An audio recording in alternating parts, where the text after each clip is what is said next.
Yes, Jeff. Haven't seen you since you. Get your account too. Maybe not. So I'd like to convene our meeting to order.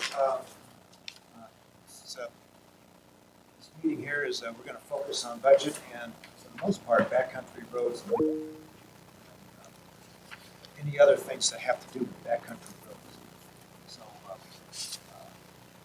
first item on the agenda is approved minutes from previous weeks. That I sent out. Mary did. She's doing a really good job on it. Yeah, she is. Yeah, I'm really. Make a motion to pass the approve the minutes. Approve the minutes. Second. Approve. Aye. The section note. Minutes should have reflected that it was unanimous. Okay, next item, this was an item that we wanted to add on. I think we'll probably add this one into every month. Is current budget updates and projects. So Jeff could probably spend a little time on us and say what's the crew doing and how well they're doing and any issues and concerns that we may have that we may be able to help you with. So we just finished the Xena Creek Bridge on Creek Road. And the new paver back there, it works great. Easy to run. Been using it more. Where's this at, Jeff? Xena Creek? On the bridge here. Yeah, we replaced the bridge. Road was closed for 2 weeks and pretty much 8 days to do it. Contractor do this. We ordered the bridge. It's a modular Okay. steel structure that comes in 8-foot wide pieces. Then Okay. they're super simple. That's the bridge I had. That was a unforeseen bridge replacement. I did not have budgeted for last year. Borrowed a bridge from Forest Service to span it. Started my searching for money to help. That finally $68,000 to pay for the asphalt.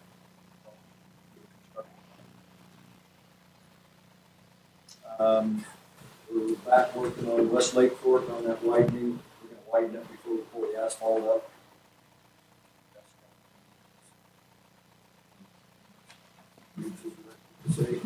Yes. Otherwise, we got to run a water truck out there all day long. Granite will be starting on Old State Highway the end of this month. We'll be bringing that up with Commissioners Monday. We'll save $15,000 if they can close the road. Gotta have flaggers on a private car is going to be about $15,000. Monday, if they want to do it. There's another way out there to go down Loomis and get out.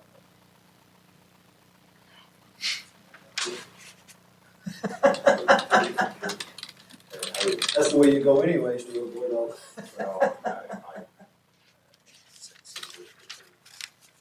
Me living down there.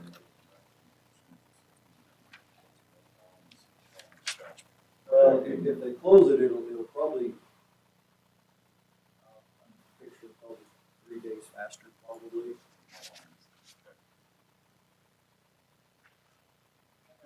Josh said they would have it completed in 2 weeks.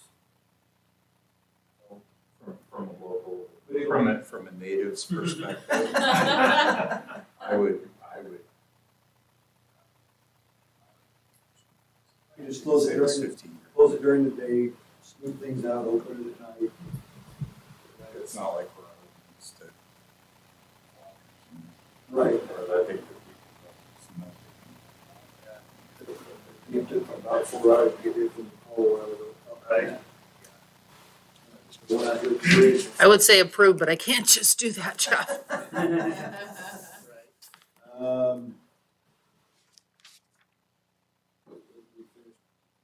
meeting this week. I still thinking about skimming the East Lake Fork. Yes, I will do that with our. Do that, yeah. So that'll happen this year. Yes. Oh, yeah, yeah. That really won't make it another winter. That's a hard time with summer. Yeah. So we'll get to see your paving in action here. Yeah. You're working on, Close-up If it evaluation. turns out really good, I'm gonna tell you a contractor did. Right. No, it's a pretty nice machine, especially for the money it was. you're working on Westlake Fork, aren't you? All of them. We ended up with a lot of old asphalt out of the sawmill over here when they decommissioned it and busted the floor out of it and everything. Thousands and thousands of tons of concrete. We spent some time this spring, got some smaller stuff separated out, and that's what we're using to like. The people we got on Westlake Fork, free. Setting it. We're just dumping it in the road and then pushing it off the edge and just letting it build up. It's free, doesn't cost anything, just haul it up there.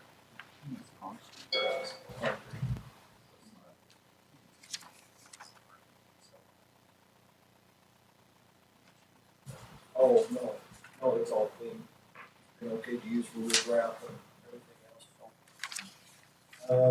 We've got What else we working on? West Mountain Road done too, in the last 30 days. West Mountain Road's done south of Tamarack. Bridged all that mile of dune. $25,000 worth of geotech style, and we built up off that about 2 feet with rock. Wow. That's the only project I've done this summer that we've got a lot of things. We got a lot of thank yous off of that mile of road. Usually we don't get any thank yous, we get all the complainers, but no thank yous. Right. So while I'm thinking about it, we ought to get somebody out there and take a photo of it.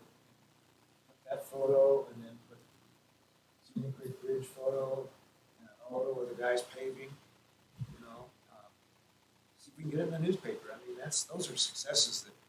Well, that's an idea. Cost money. It should be news. So- You say 15 grand.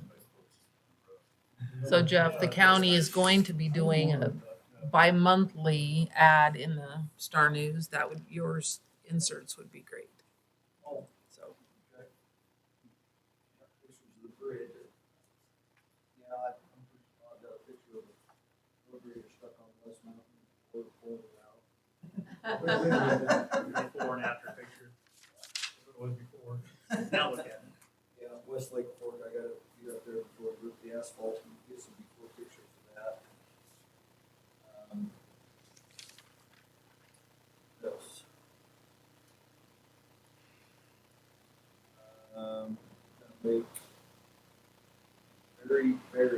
very fast trip down Johnson Creek, even the tops of the bumps off, just get down to the bottom of White Horse Rapids.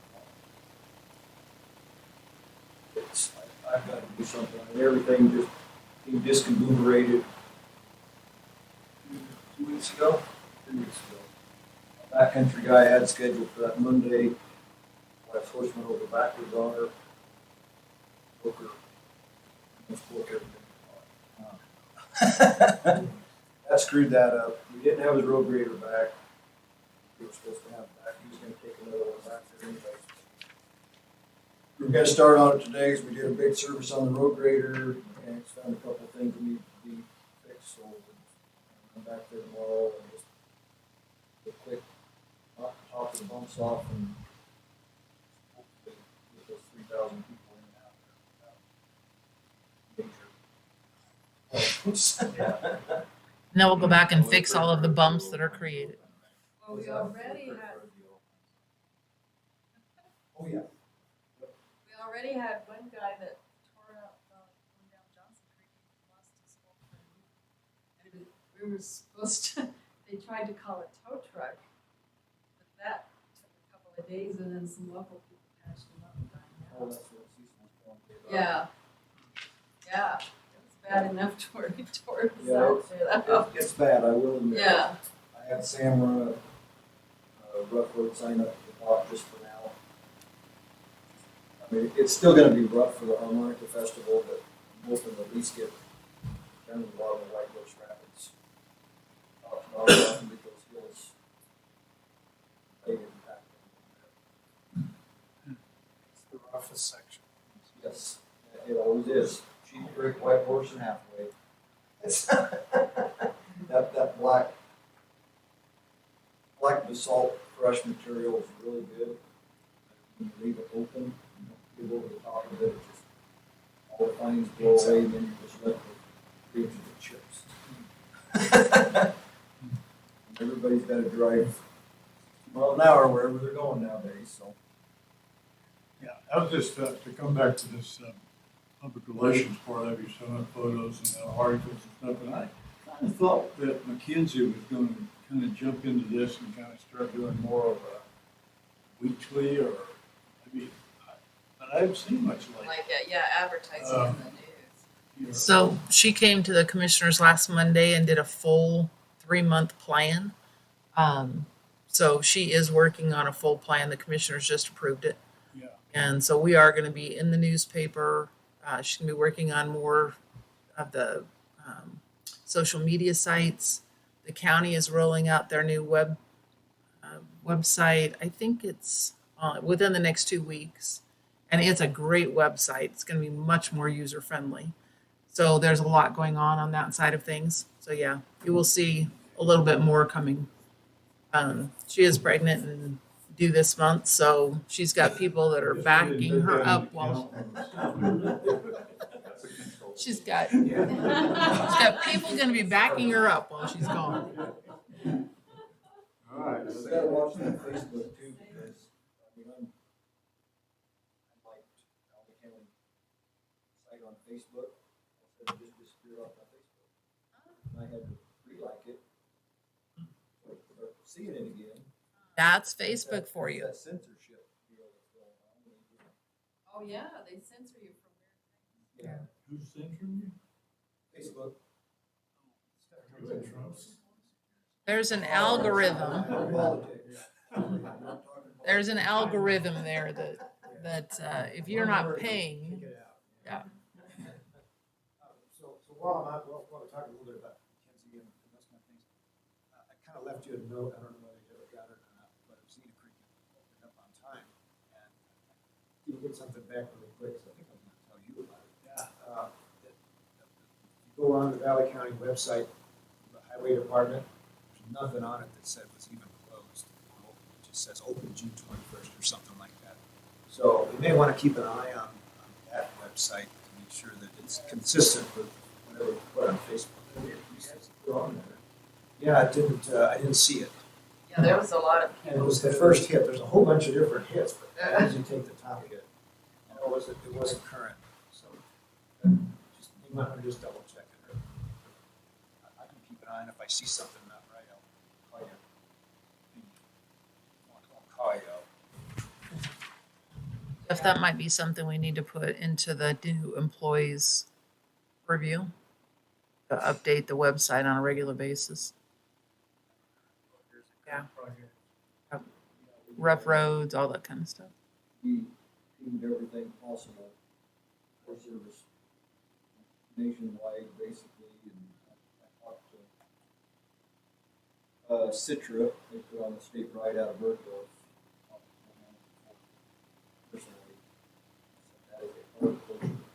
If they come over Tailhole, back over Tailhole for Cow Creek.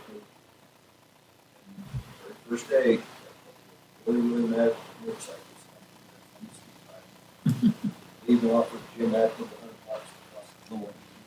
He said, no. Really? Don't want the liability, you falling off my bridge. Well, and that's after, I mean, the Citra ride had a map that was huge, Oh, yeah. that flat had this huge red bubble that said close, do not go. Yeah. You can't cure stupid, I'm telling you. I just didn't know if it had opened that time. Oh, yeah. And we had it closed through Friday, just, we don't work on Fridays, but that was kind of a contingency day. I would have the crew back there. We actually had it open Tuesday night. Of course, we just left it. We were closed until you guys got paving it.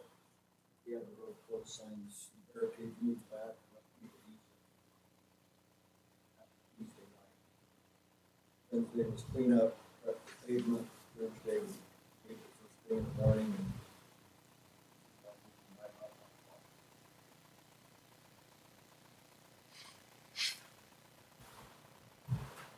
Okay, anything else? You guys know how many cars use West Mountain Road for every week? We got the traffic counter up at Tamarack Falls Fishing Bridge last week. Monday morning, 18,000 cars. That's what I did my chin with the guest of the bridge. 18,000, is that? We know how many went south. I didn't break that out. We had traffic counters up both ways, so I did why we became aware that West Mountain Road is towards no business. Just wondering how much of that from state program on highway.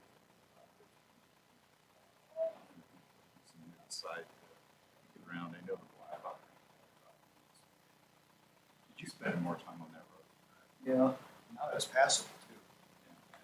Just a quick question, Jeff, did you say 18,000 per day? no, for 1 week. 1 week, 7 18,000 days. per week. The ADT came out to like 20, average daily traffic count, like 2,300 cars a day or something like Jeff, does that pick up UTVs too and that. ATVs? And anything that's a motorized vehicle that goes across that? Pick up bicycles. Chance of moving that over to, on the market? Put them out on West Roseberry, on Drive, Norwood, areas this week. We had them out in that Roseberry area. So you're looking at 27, 2571 per day on average. Yeah, that's average daily traffic counts. That's the numbers I gotta have to get It's grants. kind of interesting that the sections I was thinking about it with all this expansion that Tamarac's doing and the traffic they have now. And I go back to this deal where we basically voted to discourage, road districts. And I'm looking at that as it's a community development, it's a development process in Valley County. It's hugely impacted. If you look at what we get to maintain that road, it's not gonna keep up over there. And, yeah, Yeah, so if there was 18,000 at that bridge, I've got the counters up, one at Don Drive, one at the Donley city limits right now. Don't tell me how many of those 18,000 cars, I mean, at the city limits. Yeah. If there's 18,000 all the way out of Tamarack Falls, probably 24,000 on West Roseberry between the highway and Don Drive, and they start splitting off. I'm trying to track that down right now to see who's going where. Highway 55 in the wintertime. So, just follow up these traffic counts to try to get some. That's part of this. And I still want to really push Tamarack. Right, 10 years ago when they did the estimate on it, it was like $3.5 million. There. Who knows what it is now, it's about $6 million. It'd be pretty simple, because West Roseberry's on a section line, it's straight. You look at it from west, it's a straight line. Same money years ago, they made culverts and bridges perpendicular to waterways, and that's the most expensive thing is the bridge. Shorter, perpendicular to the creek, spanning it. So what kind of leverage do we have? I don't, I don't because know. of all their expansions going on to state. Right? So, and is that county road where they access or is it service where? So around that, go around north like that 90, there's that.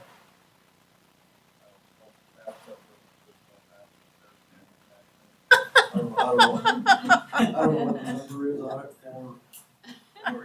or something. That's gonna be one of their access points. And they're accessing off the county road. Coming off West Mountain. So they're accessing out county, so maybe we have some leverage. And we just rebuilt the road where it's pavable now. We have the choice of allowing them to address the rest of it.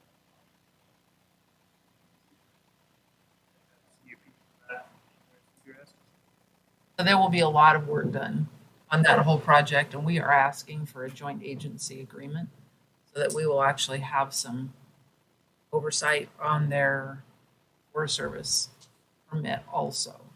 But yes, it's an existing CUP, so there could be some amendments to it, but there is an existing CUP they'll be building off of. We will have input, and that's really, I don't want to, to preface anything because obviously I could say something and have to recuse myself, one way or another. So we'll have opportunities for input. Just to give you an idea of what one developer is doing, Blackhawk Phase 5, I'm not gonna say his name. State government. Tommy, Yes. Tommy. I didn't have to say it.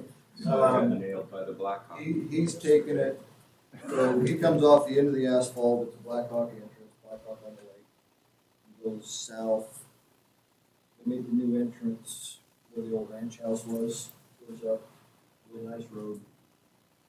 County road goes, a good road.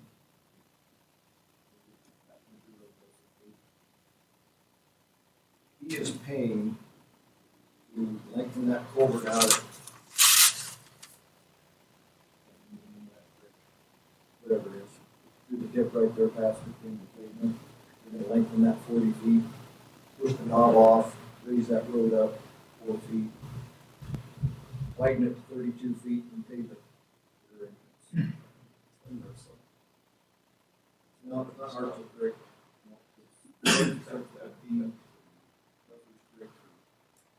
So he's just doing that under an MOU, so it's not like. Yeah, he's got a construction and right of way permit from me, and Jim Frank is one, the engineer on it. I go out about once a week, and they're just now getting ready to start doing those. They're doing this under their own dime because they're impacting that road. Otherwise, it'd be one of those roads where you have a nice road, you got a quarter mile of 20-foot right walk road.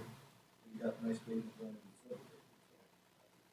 And we will be discussing this exact thing soon. Our ordinance currently doesn't require people to do that. So actually, Tommy is doing this just at our request, not as part of the conditioned approval. And so he really is being a really great guy and doing this on his own. So, but we will be addressing this as a change. He's also adding he's wanting to do very well, is that he detached bicycle path. Blackhawk on the river, I think that's what it's called. Takes 3 or 2 or whatever. You have this property. All the way out around this property. So in our P and Z process, I'm spinning on here, do we have a specific Question. Kurt? check mark process? I'm sorry, I'm just wondering during. our Ed's probably the P&Z best one to process ask. Of looking at these developments and all of that, if there's a specific person or checklist or something that's being gone through as we review as a county each of these requests as to the impact to our roads and decisions as to how we're going to deal with that, those requirements for ingress egress, for, do we have an MOU, do we have the appropriate processes in place to make sure that we're not missing an opportunity because of the impact of these trips. That's what Sherry was just talking about. It's kind of We're in the Process process of of- developing. We have asked Jeff Senate have a much better handle on that question. Yeah, we kind of got shot down a few years ago on the road agreement, impact agreement. So it's been tough to get, to demand, the developers put money into the road impact. So what we have done in the meantime is ask Jeff to comment on every subdivision plat that is coming through. So all of the agencies that will be impacted by a subdivision or a land split have their opportunity to give feedback. We've asked Jeff to do that, to make sure that he is doing that. And then we're gonna give more direction through either an updated policy or ordinance or something, resolution that actually informs Jeff on this is what you should be, really looking for. So we are in the process of tightening up that whole process. Any other questions, the sidebar question? I'm sure Gary would ask it also if he was here. So when are we gonna pass those 2 billion bills? And then I'll leave it at that. Hopefully next week. My issue right now is getting asphalt. I was just gonna ask, is asphalt in? I've got to go to Moise to getting small amounts. Wow. Unless Valley Paving's fired up doing a project. Brandon hauls all theirs out of Boise. Didn't have to, just Chris's army did it willingly. I thought I'd have a little more fight up paving to get him to make 60 tons of that bridge. That was enough material for us. Just like Knife River last year was just, I think, ran out of some. We needed one truckload, we could call them, send it. We even sent a little one-ton. A little in the back of our truck, just so we Did Knife River, are they out of the gravel or the asphalt? we have no idea, I have no idea Yeah. what's going on. Interesting. And they've still got that big pile of gravel, I heard rumors they were gonna truck it. Boise, So Granite's trucking asphalt all the way from Boise. they say it's cheaper than buying from Chris. That impact on Highway 55.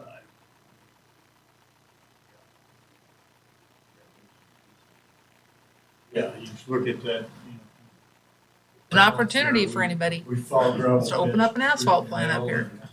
The asphalt plant for the highway project between Downey and McCall's coming out of the state pit. Cascading down that, they'll see what Is it- their Patco or something like that. So is that going to Clearwater then, or who's making the asphalt? Sunrock is. I'm gonna call them Sunrock, but they But just, they have a portable. yeah, it wasn't even really that portable, the plant, it was pretty big. It's a state project, so they can set up in the state pit, but nobody can buy asphalt in the state pit. We have the same problem, don't we? But we couldn't sell asphalt out of our You pit. can't sell nothing out of our box or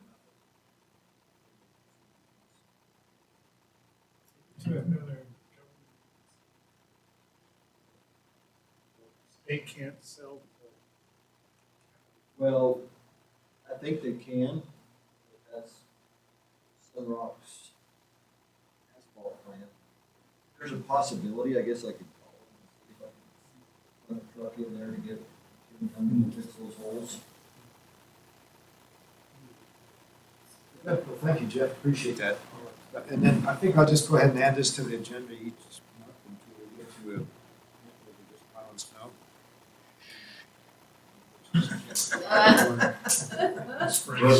can't come quick So, enough. so you don't get your blind with it, so. It's only June right now, it's a long ways till winter. Other than the bridge, are we okay on budget?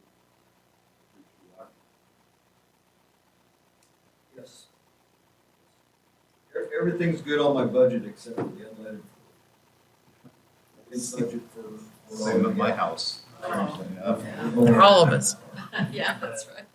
I think this last month.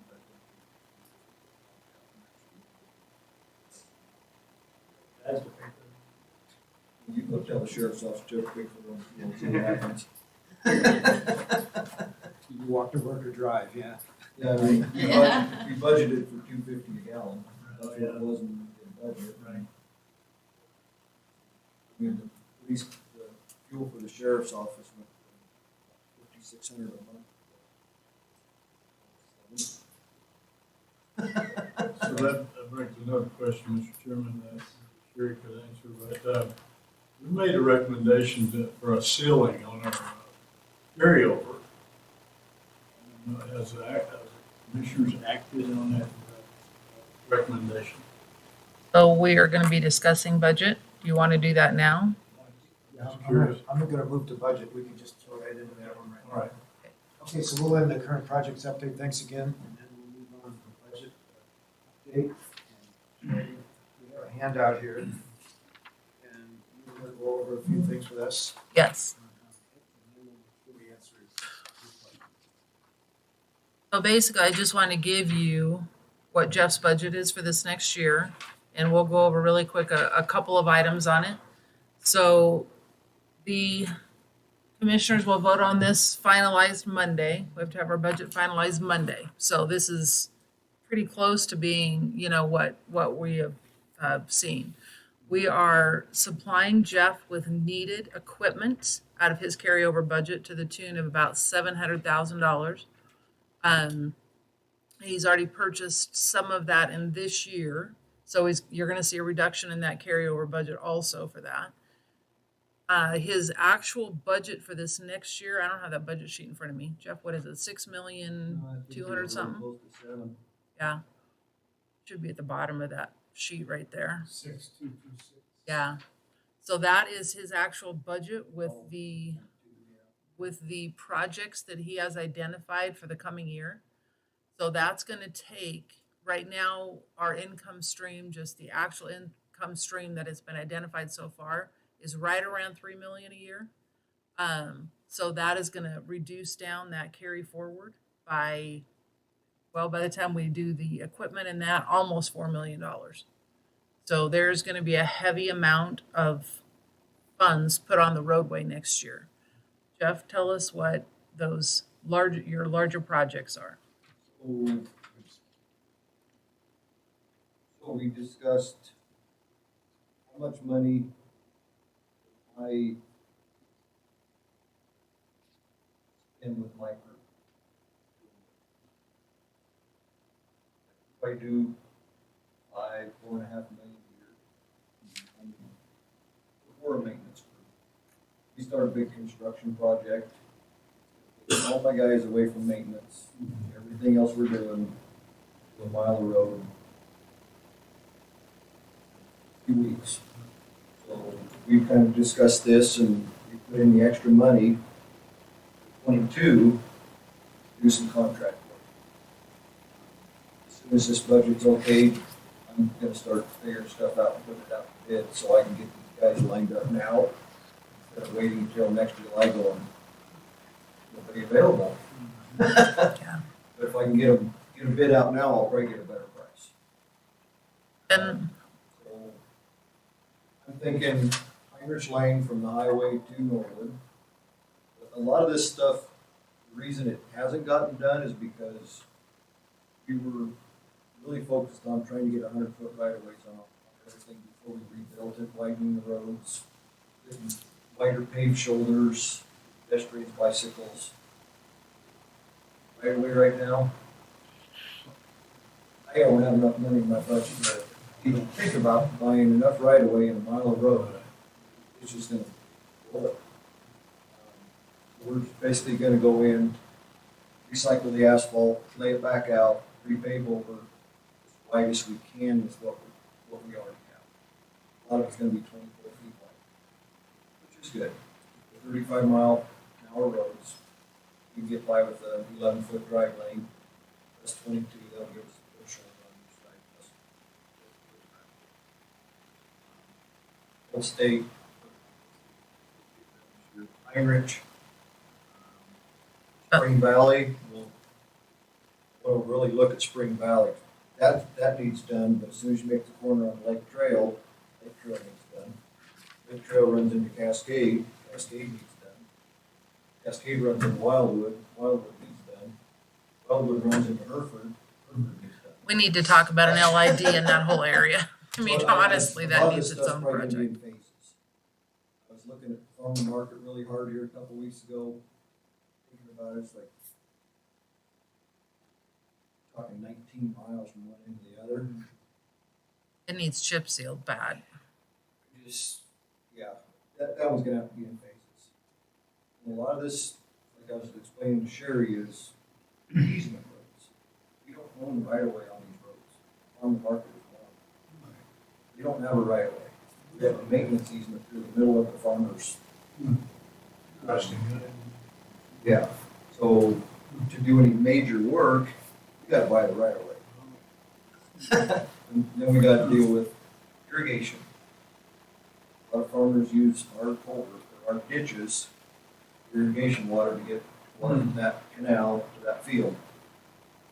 That's something that the realtors don't talk much about when they sell property.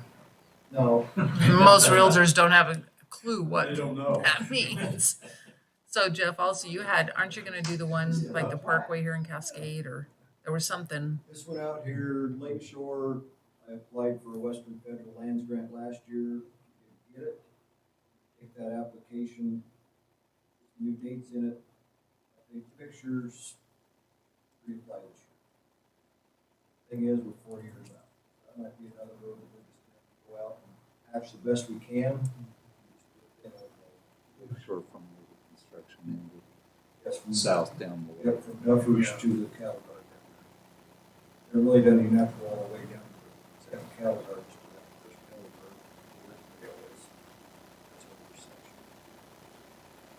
And then we are looking at a different funding mechanism this year, and I'd like your guys' feedback on this, but the legislature has been threatening to take foregone for the last 2 years.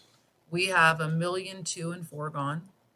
And if we take foregone this year, we can stabilize the road department's operational funding with about $900,000 a year. So that would become the stable funding structure for Jeff's operation, just to keep the lights on, do really basic maintenance work. Then when we get SRS funding or we get grants, those are our big project years. And so what we're doing then is we have something we can actually budget on, and the rest of it will come as we can. So the foregone, so I actually did some really hard number crunching.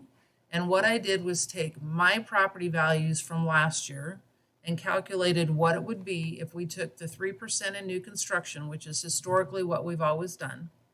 If we did the 3% in new construction, my property taxes would go down about $84, which that's based on a $400,000 house.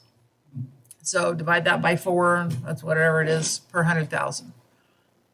If we take foregone and fund the road department with this, I still get a property tax reduction of $21. So $2 and some per 100,000.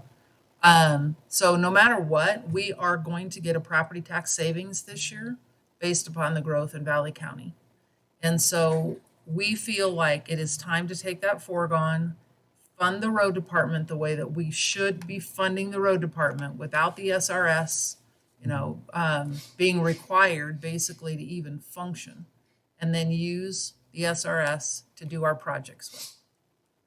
I'm seeing head shakes. Does that make sense to everybody else? It sounds like a win-win situation. I'm sure you have to vote on it, but everybody seems to be.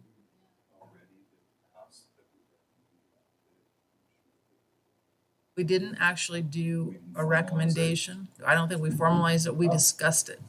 So, and honestly, the recommendations to the commissioners, I think you guys are supposed to get on our agenda to bring those, because I don't think those recommendations should come from me. So we should get on the agenda, because I know you guys had one that you want maintenance only out of the road department. That was a recommendation out of last month. That one, and I think we still have the one that talked about planning and zoning. Okay, so if you guys would get on our agenda and bring those, We haven't formalized any of that. right? I think we need to formalize the language that we actually inherited together. Make sure we're all comfortable with the language that we did. If we are, then let's go ahead and put it on the agenda for. I think we fleshed out the language in the motion for not accepting any of those. We already got that. So that should be fleshed out.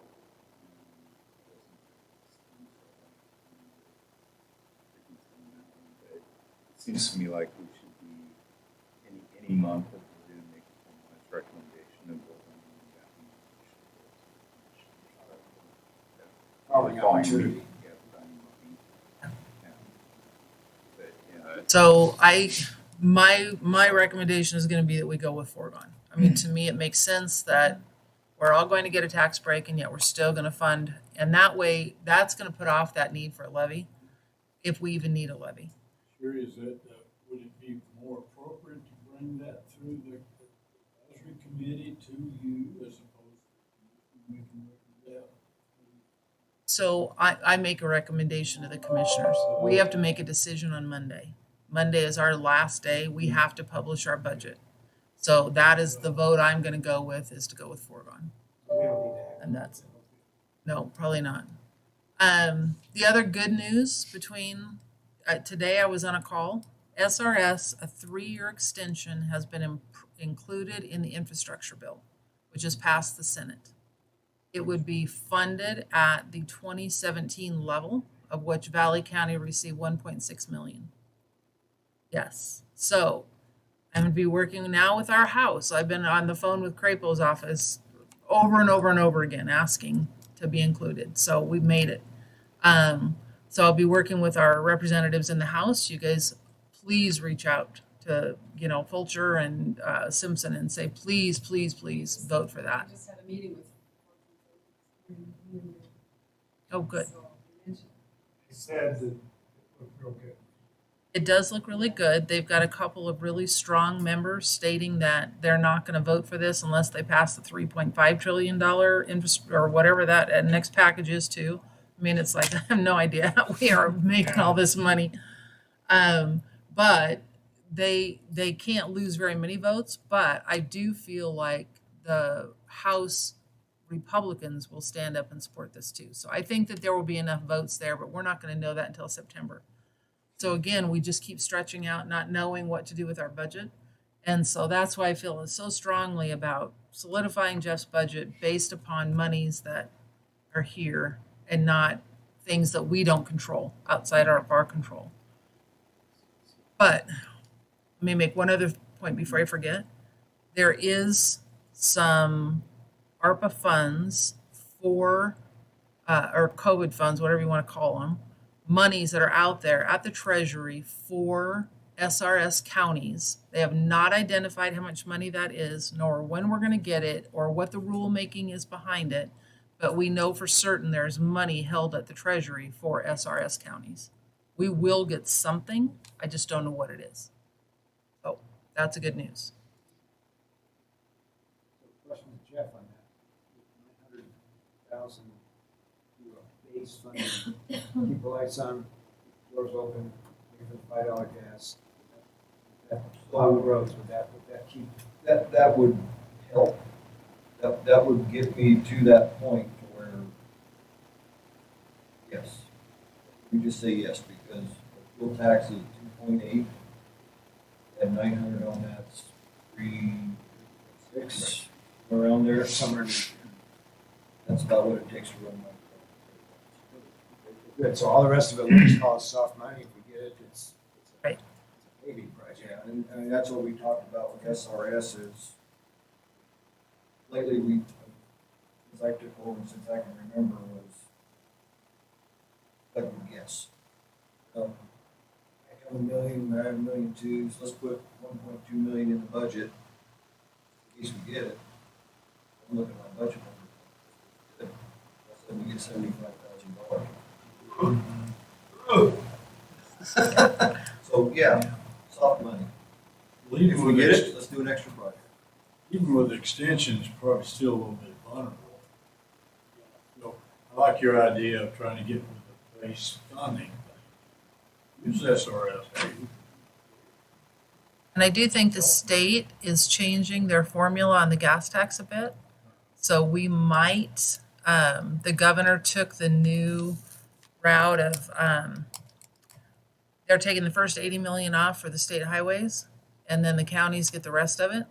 And so there is a new funding source. We don't know what that looks like yet, how much we're going to get eventually as things change. I think it will increase and improve. So I think, Right now, we're probably at the most unknown funding that we've ever been at, but hope's on the horizon. I guess that's the way I'm going to put it. I think that we're going to come out of this hole that we've been in for the last 3 years, 4 years, and actually be able to put some money on the roads. So I'm excited about that. Yeah. It should look a lot exactly. better in the next few years. So, nerve ending to look at each every day. So when you were doing your math, let's go back to one and you have a $20 million. Did you put a number to that $20 million on what would be if we were classified to go to a zero reduction to supplement I didn't. that would look I didn't because honestly, Kirby, I don't want to go to the taxpayers and ask for a dime if we have the potential of still getting SRS funding and we still have the potential of getting, ARPA COVID funding and we don't know what the governors look like. I mean, there's too many unknowns out there and I don't like asking for money unless we know for certain we need it. So I will stand behind a levy all day long when I know for certain what we need. And until then, I'm just uncomfortable with that. So, Well, I'm too. I Yeah. was just curious. The uncertainty of these federal funding sources, because we're excited about it today and rubbing our hands together. However, 3 years from now, we could be in a different administration, Absolutely. different makeup of Congress and the Senate, and somebody may wake up and say, "Wait, hold on, how are we going to pay for what was spent for the last 4 years?" And so I think there needs to be like some sort of contingency plan in the back of our minds in that eventuality, because you said it, you pledged for 1.2 and you got 70. and I do feel like once by the end of the year, Kirby, I think that's a great thought. I think we need a long-term strategy. What is our minimum carryover? What's our maximum carryover? We need some boundaries and parameters, set upon this. And by then, we're going to have a lot of answers that we don't have today. We will know for certain what our carryover money is, what is our savings account right now. And I think then we'll have a lot better information to be able to plan for the future. And as we move forward, I mean, this group does need to look about long-term transportation planning. I've been working with Jeff a little bit and kind of picking his brain on developing what are those north-south corridors? What are those emergency routes, And he's got we're going to go after another planning grant this next year to upgrade our master plan. Right now, this is our current transportation master plan. I know, it's a lot of information. 2008. Mine has a lot of sticky notes. Consider keeping it updated. Sticky notes, yeah. When you take one of the roads that's in there that's 2008, year in there. Once I fixed it, I put a little sticky note in there. He did such and such date. Full sticky notes. Now you've got a tablet at your office, you can click it. Are you done yet? So sticking with our agenda, I'd like to do this budget update every month again also. How are we doing? Is this news? Because there's a lot of news now. Yep. And if we could just keep going with that, that would be great. And then what I'd like to do is I'd like to move on to the backcountry roads. We have a couple of special guests here. One is Will Celine from Walpine. And then we have Will Perry on Teams from the Forest Service. Talk a little bit about the fur roads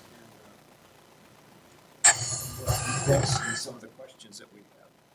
Will, can you let us know? Can you hear those at the table okay? Yeah, I can hear partially most of those folks. I can hear you good, and I can hear Jeff pretty good. And Ed, I think because he's facing towards me. But yeah, for the most part, I can hear. I'm going to turn my camera on so folks can see my face for a minute. I'm operating off Verizon, and in Valley County, Verizon in the summertime isn't real friendly, so I'll start freezing if I keep my camera on. So I apologize for that.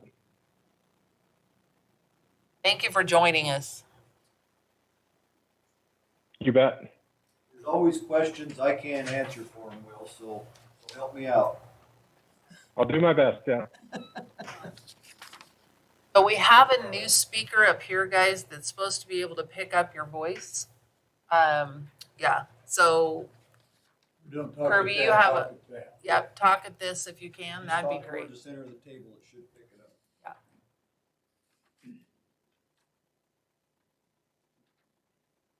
So maybe one thing short here. So one of the first questions, if you can hear me okay, Will, is what are the sources of funding are there for what backcountry roads? And they would be Will and also Jeff. We do have sources of funding for the county managed roads, but how about the backcountry roads that the Forest Service manages? And also the Forest Service pays the county for that effort. What are those So sources? the Forest Service doesn't pay the county to take care of those roads. Okay. That's all added onto my blue line maps, Okay. which the blue line is the roads that I take care of, I get gas tax off of. With it being an easement, or an easement, it's our maintenance, and the Forest Service just kind of oversees what we do back there. Is that correct, Will?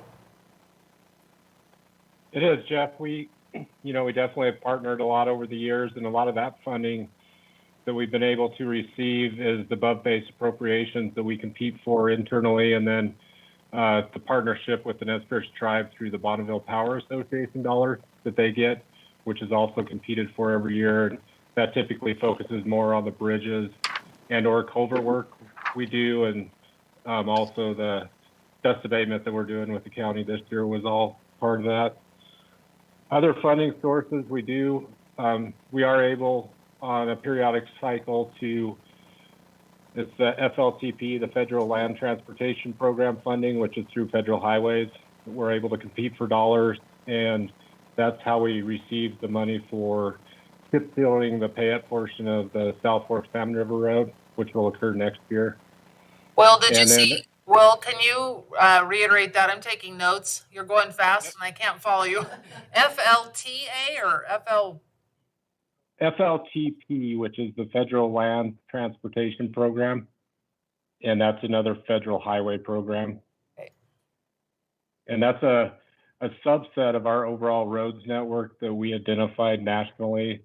I think we have about 24 roads on that, and it's our major arterials like the South Fork, Goose Lake Road, Lost Valley Reservoir Road, those type of roads.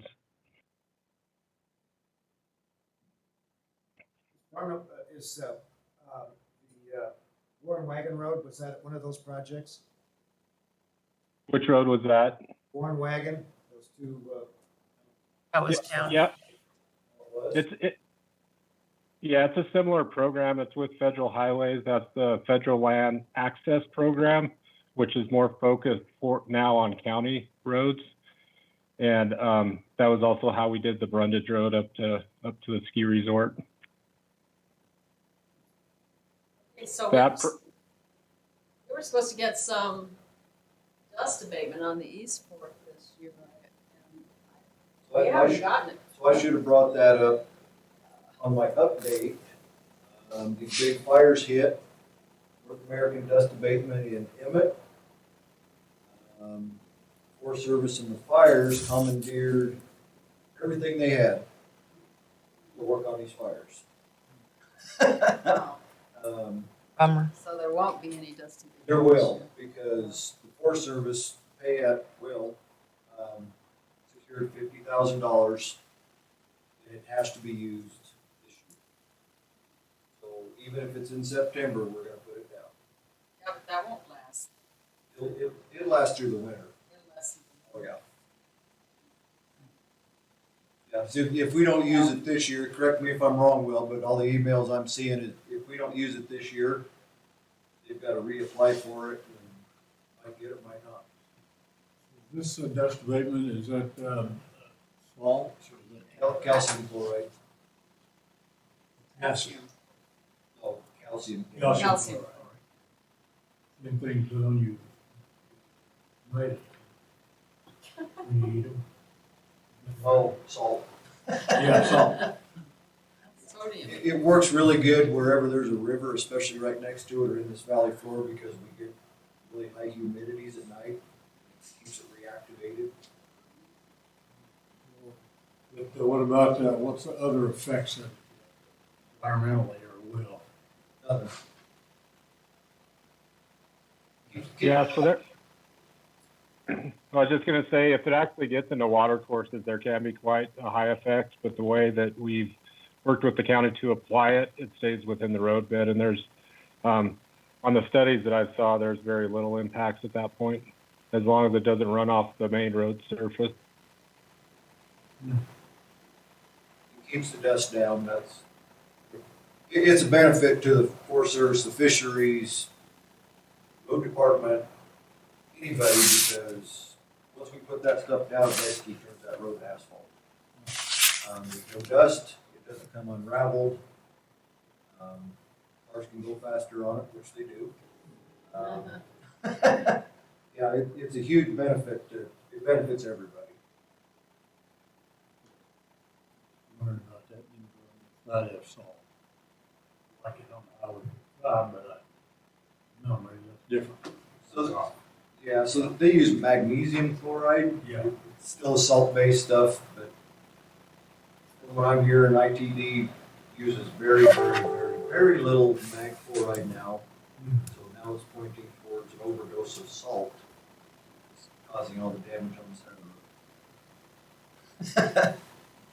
If the road turns gray a couple days after the snow's gone and melted, that's an overdose of salt. Because it's dusty. Semi goes by and you're in a cloud of dust. Your breeds don't like So this third question, I'm going to speak a little louder so you can hear me there, Will. Paul, did he finish? We kind of interrupted him. Was there other funding Oh, I'm sources? sorry. No, those are the best ones, Barry. I mean, there are grant opportunities out there, and of course, similar to the county, we could apply for RAC as well, but, otherwise, it's just our base appropriation and those other programs I mentioned. Well, what about the Good Neighbor Authority and some of those programs where all of those funding sources are supposed to stay on the forest? And I believe now they're going to other forests. Are those opportunities for you guys to have road funding? Stewardship Very funds? limited. Yeah, very limited right now with the Good Neighbor Authority. Part of the struggle we're having is the language within that really minimizes what we can do with the road systems themselves. I mean, it focuses a lot on the timber sales, the timber roads, non-commercial thinning, fuels work, that types of stuff. But the roads portion of that is still pretty confined, to be honest with you. And the stewardship is too new right now. I think there will be opportunities in the future. That program's just developing, and I don't know what those are going to be yet. What about the new outdoor recovery act funding? So they've got a lot of it pointed toward recreation. Can we use some of those, or have you done enough research work yet on that? Yeah, thanks for bringing that up. I did forget that one. It's new as well. So the Great American Outdoor Act, 30% of that funding does go towards transportation facilities. We've had a little bit of success getting some funds through that for a couple of our roads. So that is another opportunity we can look at. Right now, they're focusing on reducing deferred maintenance on forest system roads. And so it is confined right now just to our Forest Service roads. So in stating that, should we be taking any more FERDA, or should we be giving some of it back so you can actually put money on it with these funds if we can't get it outside the Forest Service? Yeah, I think right now, with that being such a small part of it, and even though 30% can be funded out of that, they're still focusing more on recreation projects. So in my opinion, that wouldn't be a good strategy just because the program's around for 4 years, and I don't think we're going to see a lot of the funds going towards our roads on our forest anyway. I mean, we're competing nationwide for those funds, so Okay. I am Yeah. gonna have our grant writer work on looking at that thoroughly, because Yep. if we could take advantage of that in the next 4 years to improve our access points, I think that that is something that is in that verbiage. Yeah, and I think that's great. That's been brought up before by Adams County also, and we haven't been able to find that flexibility or opportunity, but we're definitely interested if someone is able to find it. Okay, perfect. Sorry. Well, in the Yellow Pine area and the backcountry roads there, which are somewhat Forest Service and I guess county, there's a tremendous increase of visitor use and recreation use associated with these backcountry routes that are published nationally.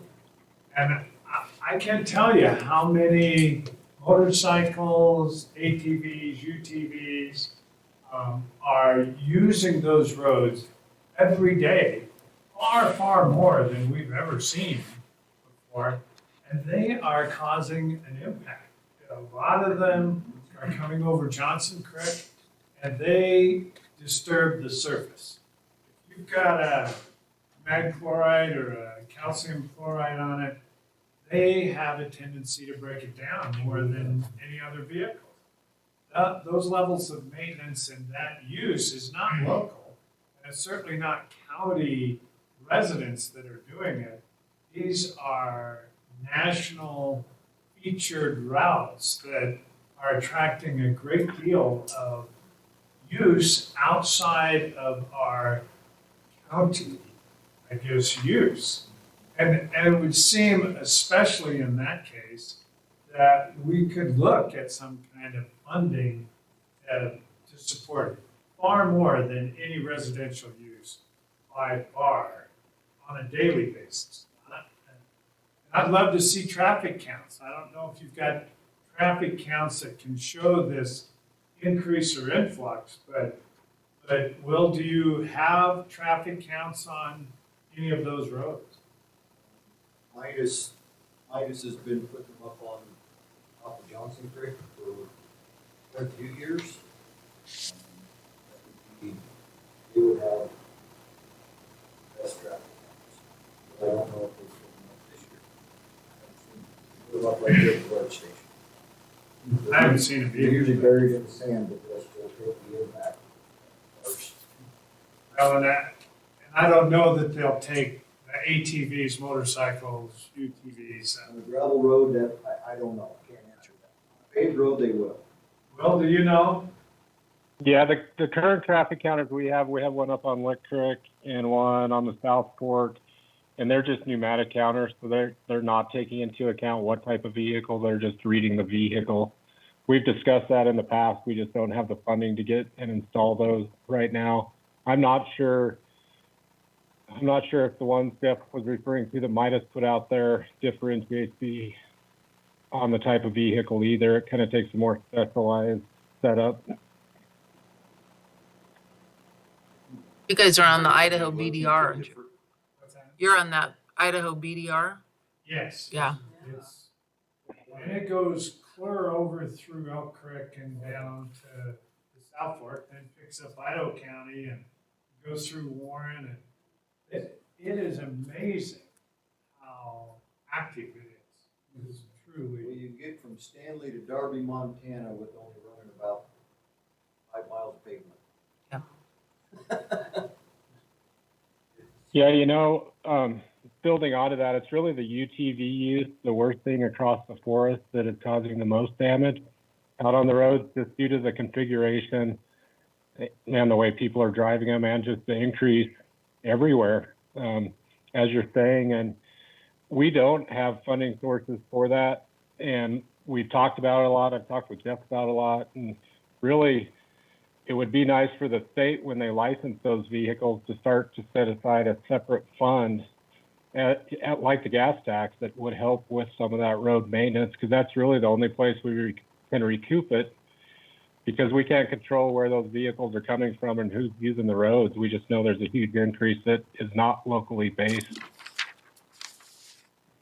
And something very similar to that just happened with the snowmobiles, where they updated the snowmobile tags and the ability to charge at some of the parking lots and some of those things.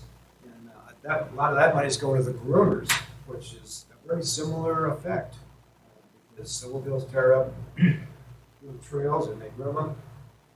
UTVs tear up dirt roads and we need to repair them. So maybe something similar to that can be approached. So they are supposed to have a tag on them issued by the state. They're inexpensive tags, even bicyclists. I did just talk to the governor about this. They're And dragging them in from out of state, do they have to look? yes, Or they're, is it when they put them on the road? they're supposed to. And we're looking at hiring a recreation deputy to be on the trails to enforce this. So, what the governor's office said is this group of constituents need to get together and request the state increase their fees specifically and show what the use would be. And that's what the snowmobile groomers did. They said, if you give us this money, this is what we're going to do with it. And that's what we need to, have some kind of a coordinated effort with the trail riders and UTV groups to do the same thing. Yeah, backcountry stuff. Lick Creek. We've been over Lick Creek this summer, but there's not much material left there to cover those rocks. I mean, it is gone, it's way over the edge. Johnson Creek, Bear Valley. I mean, yeah, if they asked me what I was gonna do with the funds, I would say I'm gonna go buy a road grader and water truck. They're gonna stay back there all summer. Johnson Creek, really to keep it Usable. safer. It needs a blade on it every other week. Or to be paved. And then you just got guys, Calcium flying. chloride all the way to the top, but most of it's got a sandy, natural, native base that won't hold calcium chloride. It's just, Post drainage. it's just gonna blow away. That lower end that Midas Gold paid for, that bottom 7 miles, when they bagged that last year, the year before, it was just, Yeah, it was huge. Yeah. But so far, we haven't had any maintenance So, at all. So we were kind of curious because usually we get graded once in the spring, just as soon as you can get through, yeah. all the way out Lick Creek, East Fork, and Johnson Creek, and then once in the fall because just before the snow flies, and usually once in the middle because of all the traffic. So far, we're in the middle and we haven't Got nothing. had anything. So we're kind of curious what's going on. My roads wouldn't have fallen apart out here this spring, would have been back there. We use our designated No, I no, mean, no, not by any I'm just- means. So there are, well, first of all, let's clarify that. There are no designated monies, Oh, okay. period. They do not go to per road. They go to the road department for overall use. So, We get a certain amount per mile. And we are per mile. All those roads back there. Per mile, so you get money for our miles. but that's not the way it works, Lorraine. That's not We the get, way. we get money, And- we get money for Valley County's miles. Yes. Total overall It's picture. total blue line miles. No. You know, it kind of averages out. We can kind of budget it in, because most of the time we could use that as profit. But all it takes is 69. It's gonna cost a heck of a lot more than $2,000 a mile. Let me reverbiage that. We don't make a profit. It's not a profit, We have it's a- some that we set aside for the next disaster that happens. Yeah. But Okay, so you're talking about you're using the money for major projects here. I'm talking about maintenance. It's all, So, we, A lot of money. yeah. Well, I understand your comment about it's a pool and that sort of, but there should be some kind, and as was indicated, a standard plan would be very beneficial to us in the back. And that standard plan is what we would like to see is this standard plan of 3 gradings a year. And that would be the basis of what we would like to see in our budget. Doesn't matter what it costs, I guess, that is the plan that should be done for the back. And that's what we're proposing to you, I guess, as a group, that is something that we think is the minimum. It's not a maximum. You know that, Jeff. It's mainly Johnson Creek. And a lot of it would be Johnson Creek. Those sections that have the mag chloride or the calcium chloride on them are holding up pretty well, except for isolated spots. Those isolated spots are bad. Yeah. You said the speeds increase and all of a sudden you're doing 35 miles an hour and you hit one of those spots and you're dangerously losing control on that road. It doesn't seem like we can maintain those spots for it. And I don't know how we could go in and patch that spot. It's almost like it's probably tough. Yeah. But if there was a way we could do that, that would be a huge value and benefit to the East Fork and to that portion of Johnson Creek that's covered. So I would just like to encourage you not to worry about the funds. Let's just say we want and recommend a 3-time-a-year grading. Can you designate that 3-time-a-year grading, because Elk Summit doesn't need 3 times? Yes. That way you can concentrate, It's basically something like Johnson that Creek. happen.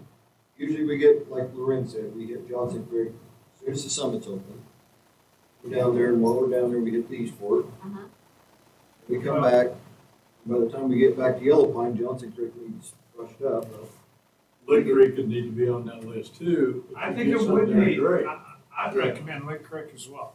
Now, the Big Creek and right now, all the maintenance for Stibnite is being done by Perpetua, but through Forest Service, I'm thinking.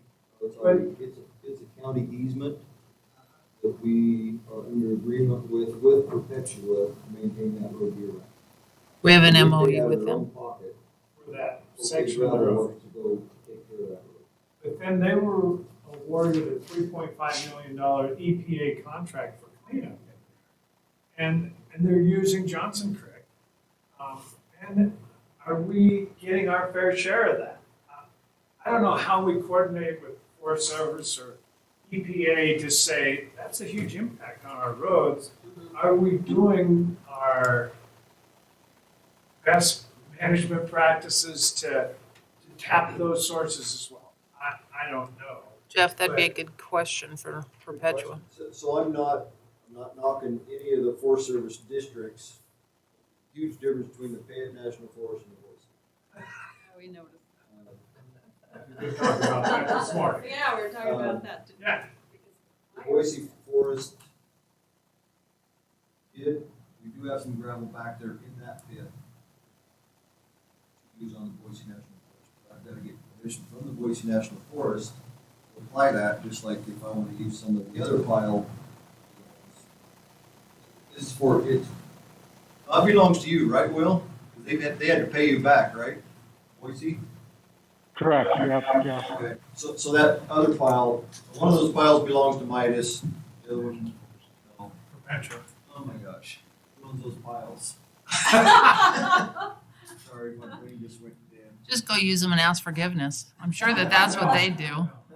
Well, I think there are those opportunities, and if the mine really does go, the designated route is Johnson Creek. And At that point, I would think, I don't know what's on their strategy or whatever, but I mean, they're gonna be taking care of that then. But if mean, they that is drop gonna be- They drop the burnt log, maybe.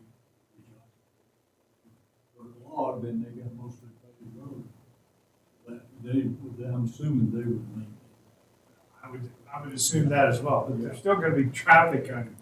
So So- basically, Lick Creek and Johnson Creek need the same material as the East Fork and the lower 7 miles of Johnson Creek. That stuff is just gonna be perfect. I can't think of another gravel source that has that perfect of a mixture in that material that you lay And it that holds out, up for compact years. it, and it turns to paint. Where are you getting this from? Where are you getting? Valdez pit. Valdez pit. Pit, really? Yeah, we got 2 big piles in there. Yeah, I knew you were getting, I didn't know it was that good. All that stuff is, that's what's on the East Fork, that's what's on the It north sounds, side. it sounds like we're kind of like killing snakes right now instead of looking at the overall picture. Yeah, if we could just get back to this minimum grading schedule, is there anything at all that we can do with that, Jeff? Like maybe have a optimal is 3, minimum is 2, I don't know, I'm just I guess throwing something that's- out here, just to talk about here. So More just- let's respond to that really quick. And Jeff, I'm going to take this really quick. So the blue line is that once a year, you got to make sure that there is drainage off that roads. That's all it takes to get on the blue line, okay? The last 3 years, maybe 4 years, the county has been in maintenance only because of not knowing what the SRS funding was. That's why you're seeing such a decline in the quality of the roads that are out there. This year, you guys have been terribly negatively impacted. We hear your concerns. We've gotten tons of phone calls. But when you've got, 1,000 people that are using roads down here versus, 50 up there, you have to put your time and attention where the most traffic is. And that's what we tasked Jeff to do this year.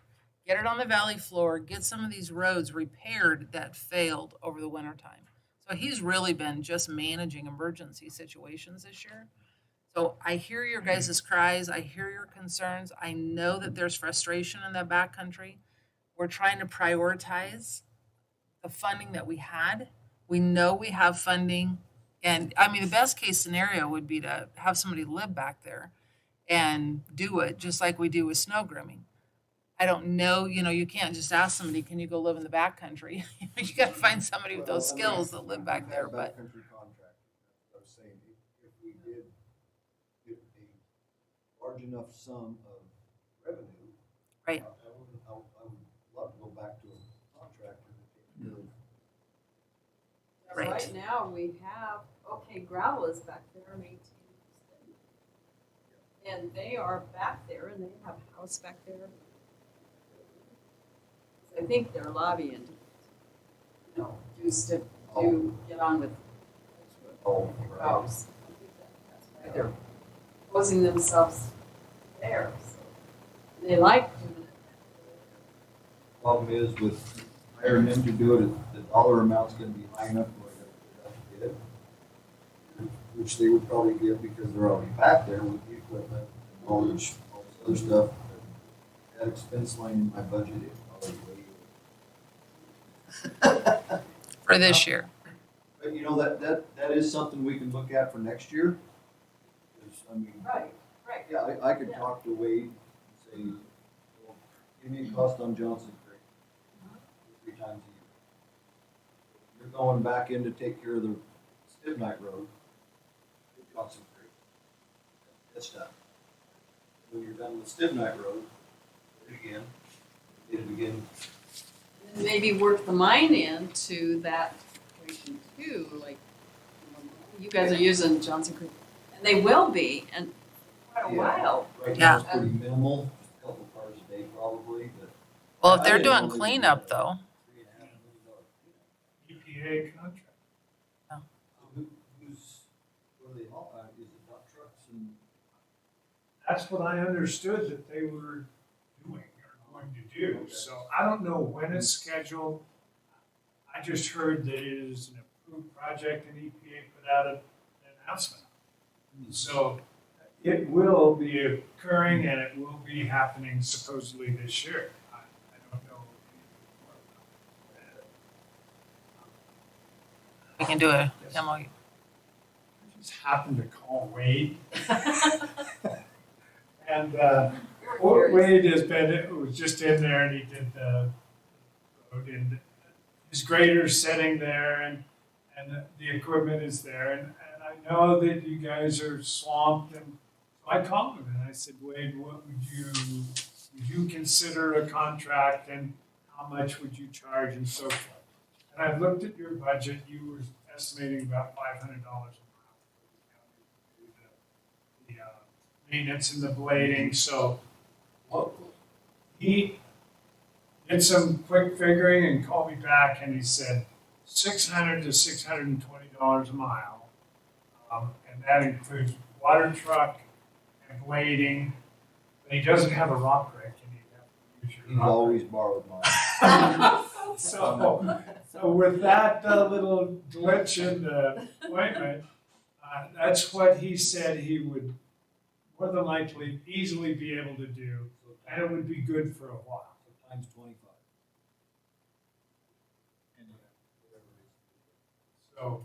So I figured it out. It's $3,000 to $5,000 different than what the county would do it for, and we get it done. I don't know if we've got that budget, but there is a opportunity, and the grader is setting in Yellow Pine as we speak. So might be something to consider. We'd love to see it. Not necessarily in response to Gravel's Yeah. unofficial bid, but Jeff, for a little bit out in front of us, because I keep kind of coming back to all this. Ed said we're killing snakes. I'm more concerned about having some legs out in front of us and looking at big picture. I think there is we've sort of touched on this before, that wear and tear on our equipment to go back there and grade the creek and Johnson Creek. And, and if we get dinking around going over the hill into Big Creek or any of that, I drive those roads and you tear your truck up, let alone the grader and everything else. I think it'd be valuable to this committee, or me individually, to have some sort of a cost benefit analysis of what really is it costing us on depreciation, physical depreciation on that equipment we're sending back there versus not hiring somebody, because at some point in time, this thing's going to expand to a point where we're going to have no choice but to buy a piece of equipment, put it back there, and have somebody back there operating contractually or something. Or we get to a point where we have a backcountry contract that goes out the door.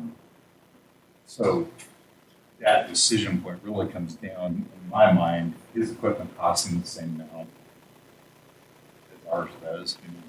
The grader. Labor is probably comparable, maybe a little bit more. So all that stuff should be sixes. In my mind, really what it comes down to is we've got a demand base on this valley floor that we're trying to deal with, and it's been a forest fire to try to keep up with our budget and our equipment. And are we better off taking the equipment we have on the ground, using it here where it's going to have better legs as far as longevity, less repair and maintenance costs, and actually hire that done out there if we get back to work at a sustainable source. But I think that value, that cost of what it takes to send our stuff back there, time loss on the valley floor, for starters, and then miles on the equipment to get it there, and fuel costs, and how many days does it take a guy to drive that equipment back, and then how bad we tear the stuff up. And if I may, That's a big deal. I think that's a great, I won't say long-term, and long-term is the next budget. But the short term is somewhat of a presentation that, as a short-term solution, that allows you to concentrate. You guys in the backcountry, and I can say the same thing because I spent a long time in Warren, is they all come through there too. And Idaho County's got the same exact problem. But that may get us out of this short-term problem. And then let's fix the long-term with Murphy's suggestion is a cost-benefit analysis, and I just ran the numbers. It's Pretty tough to figure out wear and tear. Yeah. But you know it's there. Yeah. Well, how many times? My brain's doing 1,000 miles an hour right now trying to And I honestly, I don't know how you, I don't know what factors you put into play, but I would say that we already heard about a piece of equipment stuck in Seasesh Meadows or Yeah. somewhere back there this spring. Yeah. And I can't imagine that every time we send something back there and drop a blade on Johnson Creek with the goat humps that we like to call washboards, that there isn't something that breaks every time. Yeah. Well, and there's a reason that you just left it in the shop for 2 days to fix it before you took it back there, because you didn't want I to mean, break and down. so it's almost one of those things where you go back and look at the last 2 years and you go, yeah, I remember that happened. What did that cost us? Did it cost us $4,000 to get repairs downtime for that problem and Add it into the cost per mile and you might be the same as the contract. And Will, if you could chime in on this one, as we look at going around this, what we'll call a loop from Warren Wagon Road all the way through Idaho County, somewhere like we disappear into Valley County, and then all the way around the loop back into Cascade, let's just call it that loop. Because that seems to be where most of our major Yeah, it traffic's is. coming because of this backcountry trail thing. So Idaho County manages that little piece there from Seasesh. For the most part, they grade it once or twice a year there. In the Warren, turn around in Warren. Do you go from Warren to Forest Boundary on up into Valley County? 'Cause that hasn't had a blade. Yep, so that's actually changed a little bit. Right now, Idaho County is blading from the end of the asphalt at Bergdorf out to the turnoff to Chinook Campground. And then they don't start blading again until they're over the top of Steamboat Summit. And we're hoping as we move through, we've done some gravel projects back there with the Nez Perce tribe to try to make that more suitable. But right now, that's what they're doing. And as you said, they go into Warren. And we've taken over responsibility from Warren to the Valley County line. And yeah, that's happening probably on a every other year cycle. We are trying to get that stretch from Chinook up to Steamboat Summit once a year, but I don't think it's going to occur this year. And that's just kind of with our appropriations, that's what happens. We're not able to get to these roads every year. Some of them are going every 2 years. Anybody that's been on the Goose Lake Road this year can see what happens with the increased traffic and the inability to do it on an annual basis. So I was on the about Warren. Contracting the whole thing out, What's that? whether it's your own people or contracting it out? Both. We've got force account that we're using, and we're also trying, as we can, to do a road blading contract every year. We struggled this year with contracting, so now we're going to put our own crew out on the Goose Lake Road, which is just, it's a ripple effect. We're just not going to get to other roads across the forest because that's going to be a pretty big job for us. Okay, and then we take over at Valley County line, and we, at the summit there, and we try to take it once a year. And would that be a good minimum for that? Once a year? We've been to the Yellow Jacket once this year. When we opened the summit. So I guess the gist of it is somewhere along the line, we gotta get this thing coordinated and figured out. It's, we got three people passing each other, going in and out of these different areas. And a lot of it's because of that Valley County line with Idaho County, how all that works. And somewhere along the line, I think both counties have to figure this out long term. And that could be part of that cost benefit of that. It's just with the Forest Service in there pitching in with us, maybe through some kind of grant or funding that the Forest Service could use through that little piece there, between the Warren and the Valley County line. That would solve the whole loop. Is Idaho County leaving equipment back in here for that little stretch of road? Contracted. Or they contract it? They do. They've had that contractor from like the guy that did the road, the improvement up the Long Gulch. Oh, that was Cook and Sons. Yeah, Cook had a grader in there earlier this year, I think. Seems like it stands to reason, it makes more sense to do a joint venture and have a pool of funds to get that from point A to. So that section of Idaho County back there is is not one of the highway districts. It's the Idaho County Road Department. They're based out of Canada. So they come in their once a year blade and everything comes from Canada. That's their rollers, their graders, their water trucks. But they'd be happy to partner. Aren't they kind of, They'd be happy to partner, probably. aren't you guys kind of moving towards maybe a road district with You do Well, a road no, district that's not in county lines between. Well, you could have one road district, it's State, just the federal. Idaho County piece with it, then you gotta have a road, you gotta have a person that run it, you gotta have a water truck, you gotta have all those. That's pretty expensive for what that little piece of land is, that little piece of road is. Wouldn't you just manage that under contracts possibly? Good, but I don't know if it's cost effective. Hey, Will, do you guys have in your budgeting process, do you have the wherewithal to do joint ventures with other municipalities to develop some sort of a joint funding source to contract? So seems to me like if we could work with our county, Idaho County, and you, and get one contractor to blade that once a year and share the pool of funds to pay them somehow, that would be the most sensible approach to that side. Yep, so we do. We have our cooperative road agreements with all the counties, and we develop what's called a Schedule A, which is just a list of roads that both parties agree that they may be able to joint fund or do joint work on.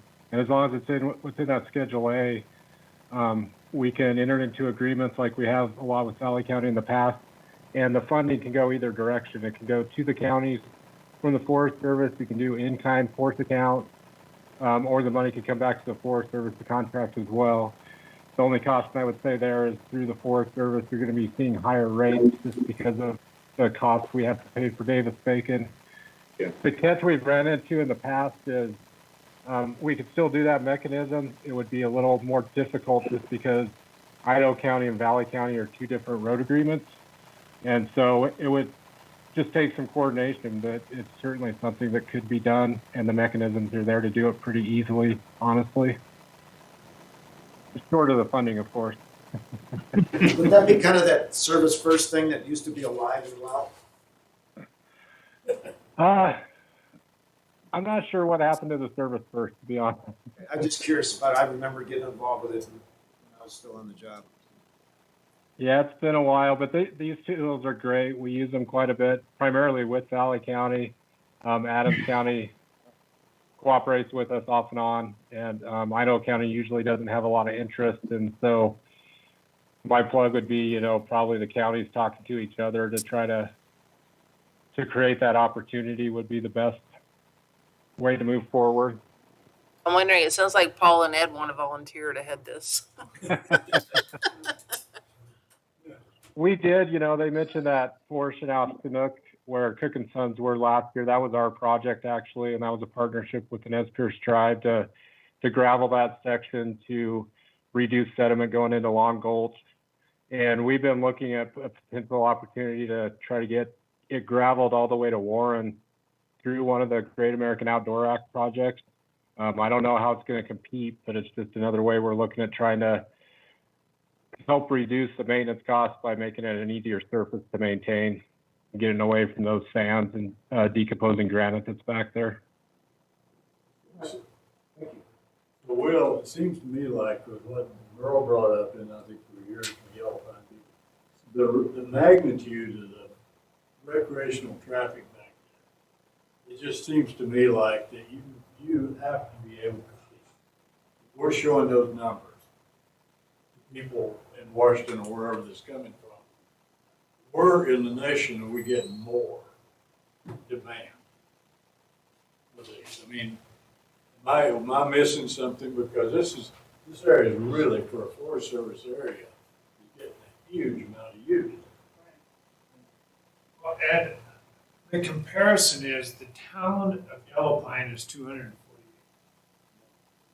The acres of the Boise National Forest and the Payette National Forest accessed by those roads are millions of acres. Millions.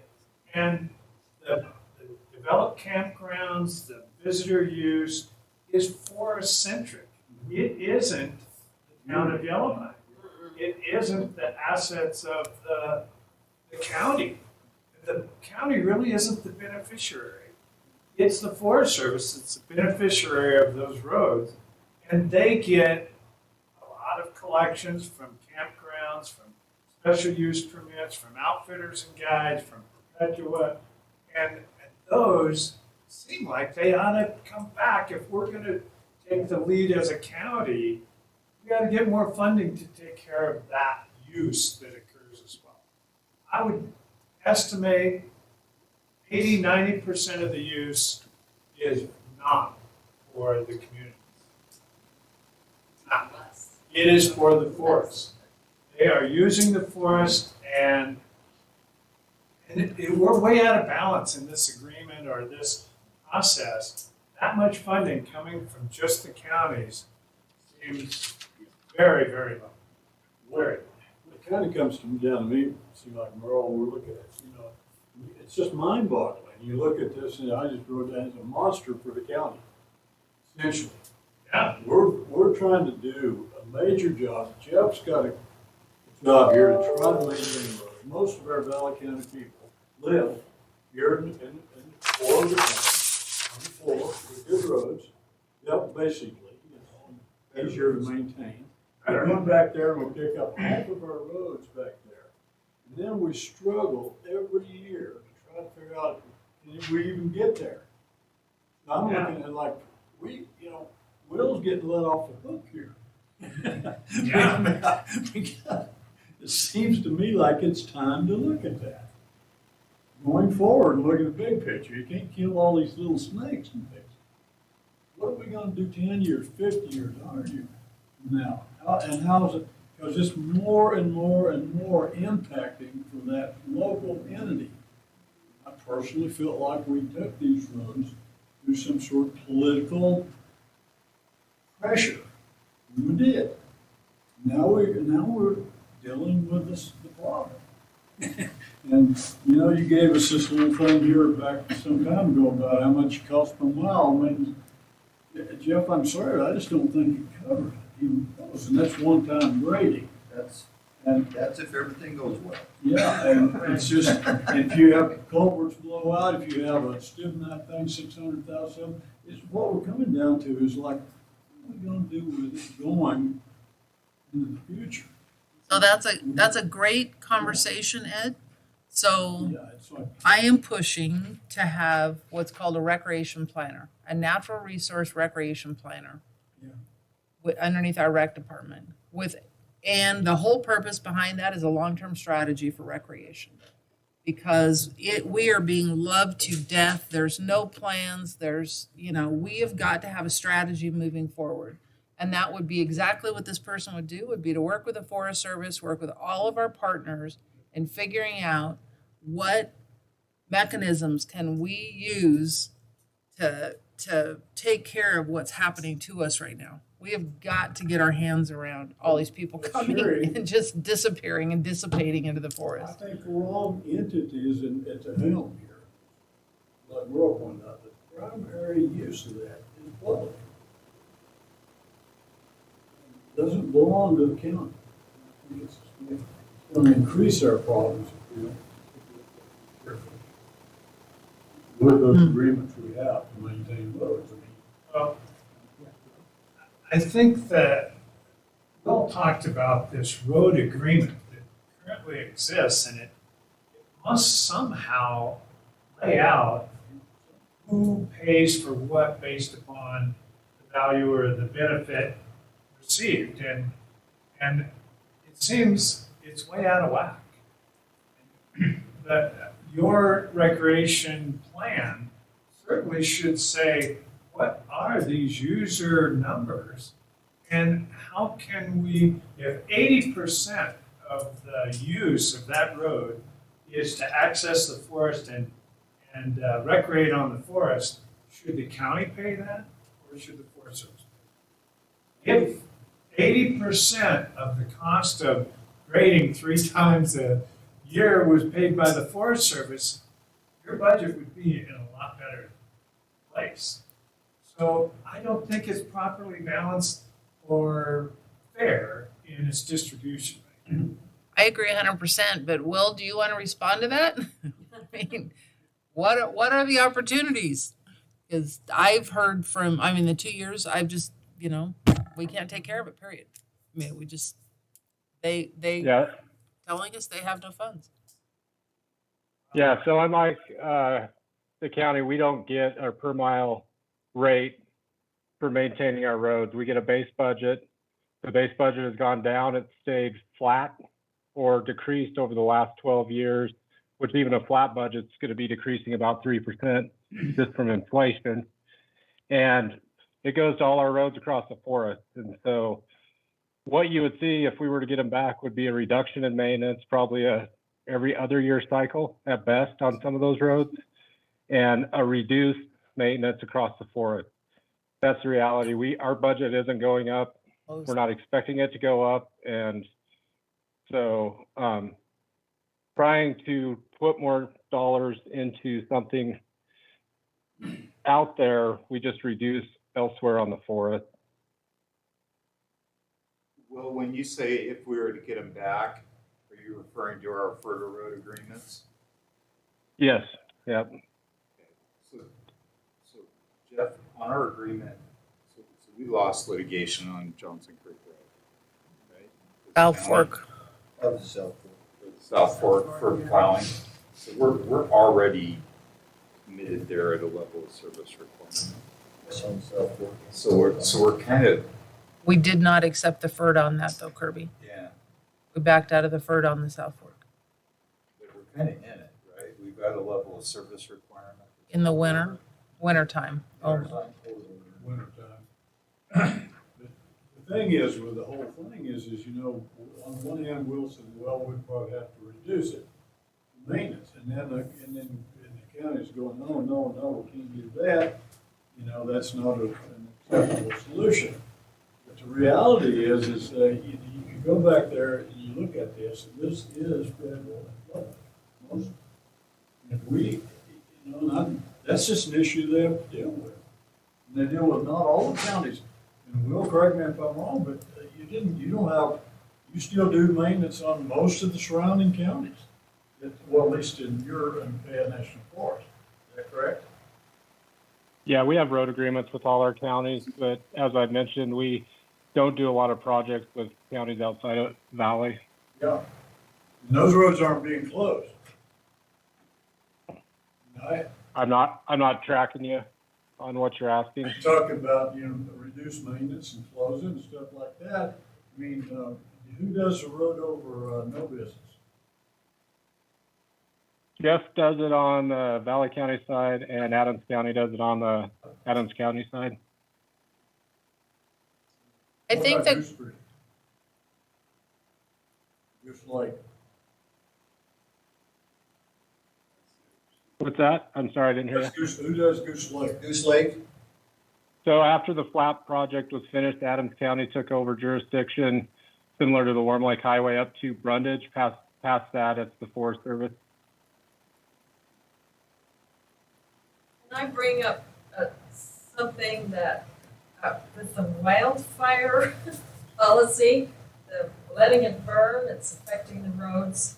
We've got slides, trees down and rocks, and the maintenance, how could we put the feet to the fire to the Forest Service to help us with the roads because of their wildfire policy? Yeah, we try to get the same support for our roads for the wildfires that happen. That's a much bigger conversation than me. I can't help with that one on how the management of the fires go. So can I add something to that, Will? I know there's the bear money after a fire, the burn area emergency rehab. Counties have used some of that money on the Boise and the Fayette. How long does that money last? So that particular program is just to address what's going to happen after the first big spring runoff or weather event. So typically that's a 1-year funding. It can carry a little longer, but you get it the initial year and you usually can't get more than what you just need. The difference is that's meant to just address potential major resource damage. And so sometimes it's not even replacing what's there, it's just putting mitigations in place to make sure that if a culvert blows out, it's not going to take out the whole road. Those type of actions. Okay. Will, I think what's happening in the backcountry is 15 to 20 years after the fires, all the trees fall down. And we have Yep. these huge slides. It takes out the road, takes out the bridges, takes out infrastructure. And it's the county's responsibility to replace or repair it. That damage resulted from the fire. It's 15 years down the road. And we see it all over in the Stibnite area, the East Fork, almost every road, Jeff, or bridge has been blown out back there. And that financial burden is on the county. Hopefully FEMA helps us. They're helping us. Yeah, right now we still haven't been paid back though. It's been 3 years. That's another kind of thing, but how can we even depend on FEMA in a certain sense like that? We have a lot of big issues. We have a road that we decided to put through a vulnerable area and it blows out, and we go to FEMA and say, how do you justify that from any kind of, people don't even live behind it? And that took a little bit of work to get FEMA involved in that slide. Yeah. Because they don't, people I took around on those, had a FEMA director from the Dominican Republic and one from Louisiana fly out here. I took them for a tour through Elk Creek, through Stibnite, two different days. They were just dumbfounded. They had no clue even how to assess how much this is gonna cost because they deal with floods. Yeah. I mean, that's their main priority. These slides where mountain roads are washed out, sloughs on the Sawmill Point side, stuff like that, they didn't even know what an MSE wall was when I brought them out here. How do we even get FEMA? I mean, how do we even get money from them? Basically, because if I was FEMA, I was looking at, well, wait a minute. Ed, keep in mind that FEMA replaces houses 3 times. On the beach, they allow people to just rebuild on the same That's beach. getting to be a real issue because, I know. the insurance companies and They're not FEMA. very bright. The other thing is we get most of this money we get from the state coffers. Now, that's the other thing we really haven't talked much about. How does the state feel about us maintaining the Forest Service? Well, We add them to our blue line, they inspect them and they pay us for them. eventually, isn't it gonna kind of occur to them that we're doing a lot of work for the federal government here? I can't speak for them, so I have no idea. You know? Well, it seems to me that that 2477 thing put into play. Is it really a Forest Service road? Is Johnson Creek really a Forest Service road? Or is it a 2477 jurisdiction? And Well, you yeah, can, if you got something on that one, help me out. that's really what the FERDA is. I mean, that's instead of adjudicating an RS 2477, they just put a FERDA on it. Right. Because that way they don't have to go through, the federal court system. And so, yeah, we have, that's going to be our next conversation is there's a lot of roads out there that Valley County feels like we could claim as RS 2477, especially on the Wilkes property. Adams County's doing it right now. They're putting RS 2477 on everything. You take them, we got to maintain them, So yeah, we can fight for those roads. And a lot of it is some of it's for access points. Some of it's just recreation only. But then what do we do with them? Is the requirement when you take them maintenance at code level of service, or is it No.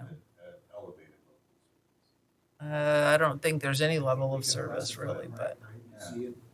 So if you take them through that process, and there's no level of service on them, taking them to an access point. My understanding of a lot of that is it's based on that level of service that's taken place on that for some window of time. Oh, in order to claim the RS-24? Yeah. Gotta have some kind of a public money. Right. In the past. Mail route, highway, Or somebody drove a county or a federal or a state fire truck across it to put out a fire, which covers Old Cabarton Road. Old just about Cabarton. Everything out here. Yeah. Including the East Mountain stuff. It would add to the blue line if we were to do some of those. Like Adams County is probably trying to do that to add to the blue line. Right, is my guess. Yeah. And if you add it to the blue line, we got to go blade it once a year. Do something with it. but So- the blue line, I cannot add, so state properties, like, some of that stuff back in Patty Flat, I can't claim that on my blue line. So I start through the state, blue, I get, or no, whatever, so I only get paid through the Forest Service sections. I got a section of the Homestead Road that goes down through there. Mhm. 5 spots where I bounce out of federal property on the state. The state had to go back there and measure these distances that I was on state property because I don't get paid on the blue line for Lake Mills Road. I'm not gonna lift my blade up for a quarter mile until I hit Forest Service again. It's just like the Ferta easement going up Boulder Lake. I'm only gonna get paid for that little 1,500 feet plus the stuff that we have the right of way through, which is private property, those big 20-acre chunks out there, a couple miles up. That's all I get paid for, but we're looking at a FERTA that's gonna take us all the way to Boulder Lake Road, Boulder Reservoir Dam.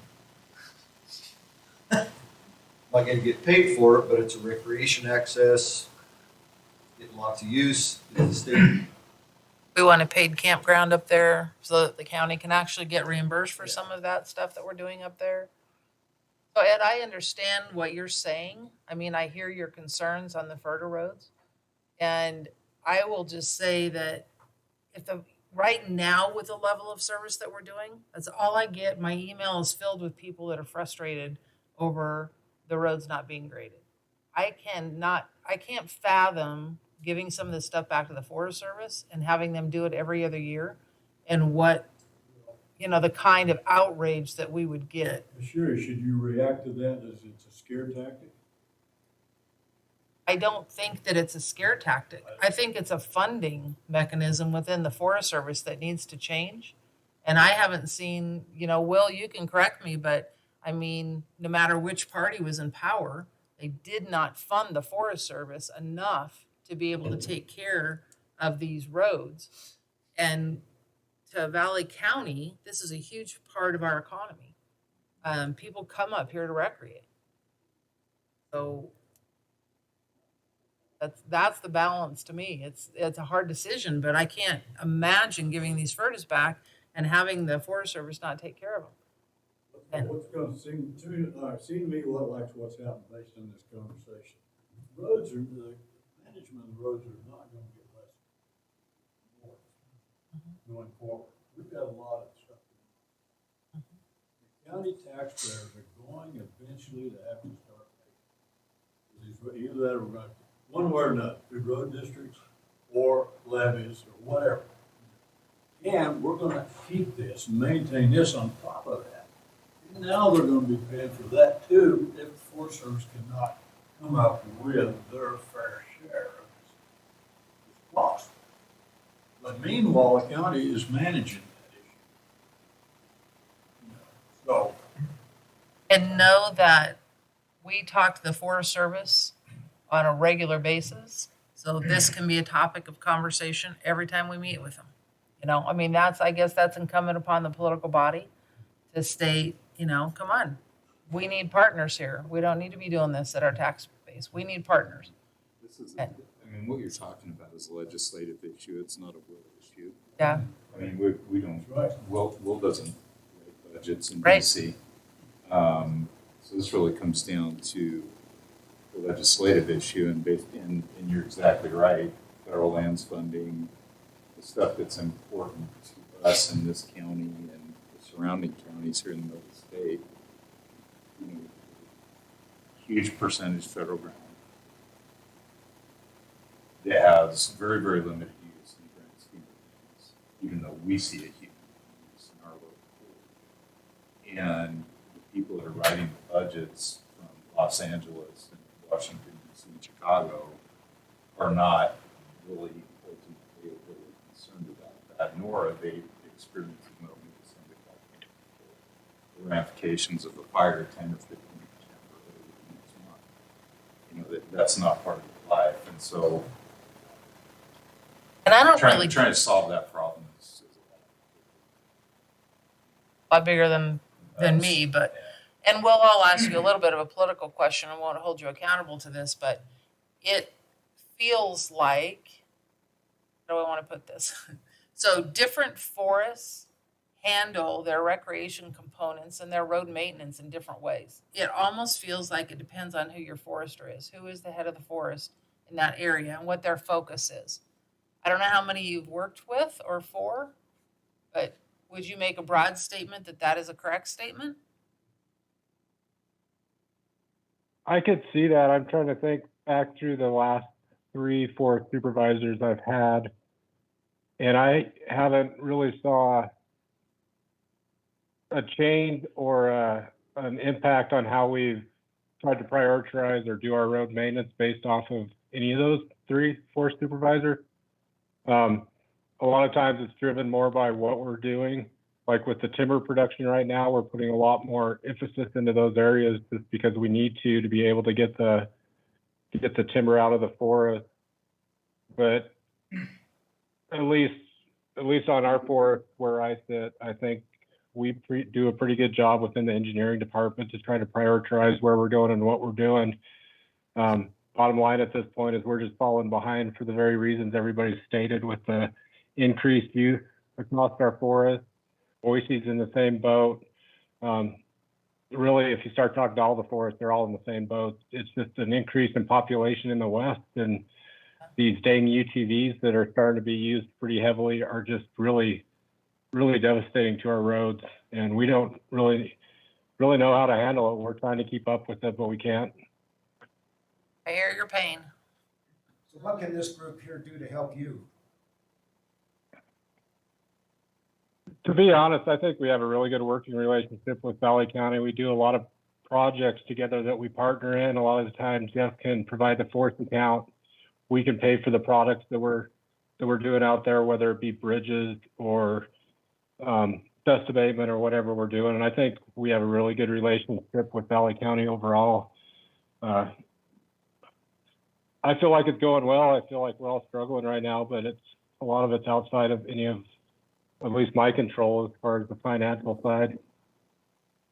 Well, if you think of anything that this advisory committee here can do to support you, I know you can't lobby, but we can. And, we can call some of our people that we know and retired foresters.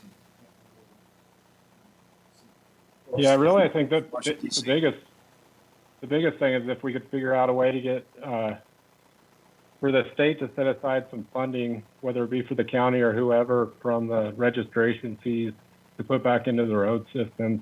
Right now, I'm seeing that being one of the better options. So we, of course, don't have a lot of input into that at the state level, I guess. Yeah, and I think also if we look really hard at Bear, look at some of those Bear plans and see if we could get extension of plead our case with these Bear committees, because I know I've worked with them for several years and several other people in the room have, that this 1 year funding for Bear is almost ridiculous, because sometimes you don't get that event that blows those canyons out. And we saw the Boise and the 07 fire blow out. It almost would have dammed up, it could have dammed up the South Fork. A little more of a push, a little less ice on me, so it would have ended up taking the whole thing out. So, and that was many, many, many years later. So there has to be some longer life in the Bear program. Well, Going back to the comment you just made about the state setting aside money, are you suggesting the state set aside money from UTV registrations to fund the state's cost for repair and maintenance on Forest Service roads? Is that what I gathered, or am I off the rails there? It could be stated that way. I guess what I'm looking at is just the registration fees for OHVs, whether it be UTVs or ATVs.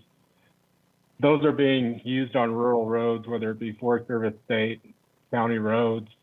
Is there a mechanism by which that could be funneled back to where that use is actually occurring to help keep that maintenance on the roads up and this increased use that we're seeing? So legislatively at the state, what you foresee as our legislator carry legislation that increases a fee on OHV, UTV, off-road motorcycle use, and those funds be sent back to the county based on some sort of road mileage measure of state and Forest Service road miles. Is that? Yep, something like that, or we're able to, as I'm sure the county is able to, apply for grants through the Idaho Park and Rec, and that is based off of the type of use and the type of activity. And we've been somewhat successful in the past getting some grants to put in trail bridges or upgrade some of our roads from that. It's been very limited, but programs like that are really beneficial on trying to get the money back to where the impacts actually are. Because I think we talked about going on that for access road as maybe a potential funding source to deal with. I got one more question for you, Will, and I think we all need to take a 5-minute break here. Okay. And you can just estimate, what does it cost the Forest Service to maintain a mile of road? I missed the last part of that. What's the rough estimated cost that it costs the Forest Service to grade a mile of road? Yeah, and I can send that out. We've actually put together values based off our normal cycles and the level of service of the road, because we go from a level 1 up through a level 5, level 5 being, a paved 2-lane road, level 1 being usually a stored road. But some of the roads would be similar to what you're looking out there. I think our annual cost is about, and it's not in front of me, so like $850 to $1,000. That chart typically. One-time maintenance? Oh, yeah, one time. Hey, Will, how huge of a project would it be for you to send us a definition of your roads 1 through 5? Oh, not hard at all, actually. There's a manual that the National Development Center put out as a PDF. I could send a website to it. That would be fantastic, because that's one of the issues we're grappling with at the county level, is identifying road structures and trying to grade them. That'd be a good resource for us. Yeah, a lot of it's based off of user comfort is what it comes down to, but it's a good document and has a lot of good examples of what that actually looks like out on the ground. That would be great. I appreciate it if you could send it to me, Jeff, or Paul. Just send it to me and I'll get it out to the committee. So, Okay. are you gonna stay with the meeting? I can. Let's take a 5-minute break, and Will, go ahead and take a 5-minute break, Will. And, Come back. and then we'll be back and finish this up. But I really appreciate your time today. This is great. You bet. I've got waters if anybody wants a water. Water over here.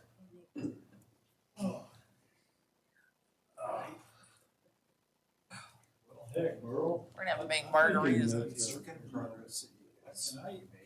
want you to take over my.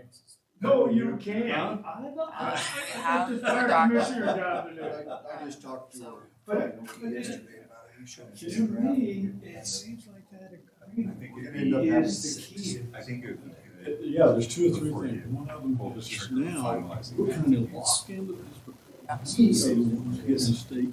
And it's interesting, but And the of course, road, there's kids in it. That's a problem.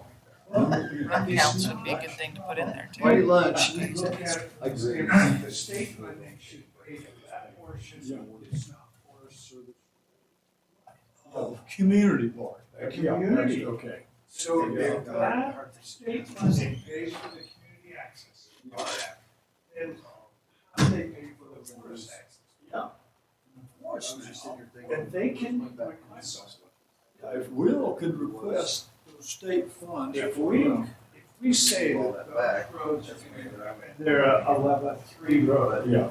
and it's instead of $500. And that's the thing, Gary. We and I pay figured $40 out. like their roads. Yeah. Sat down and- Then they pay that additional $79 to put We, a structure in place to put gravel on it. So that and then this whole subject brought up so traffic. This forest. And on top of This is that, not- we are forced by. But we will probably. Yeah. Okay. The court order says. And this yeah, was one of that's- those. that's- If we know that-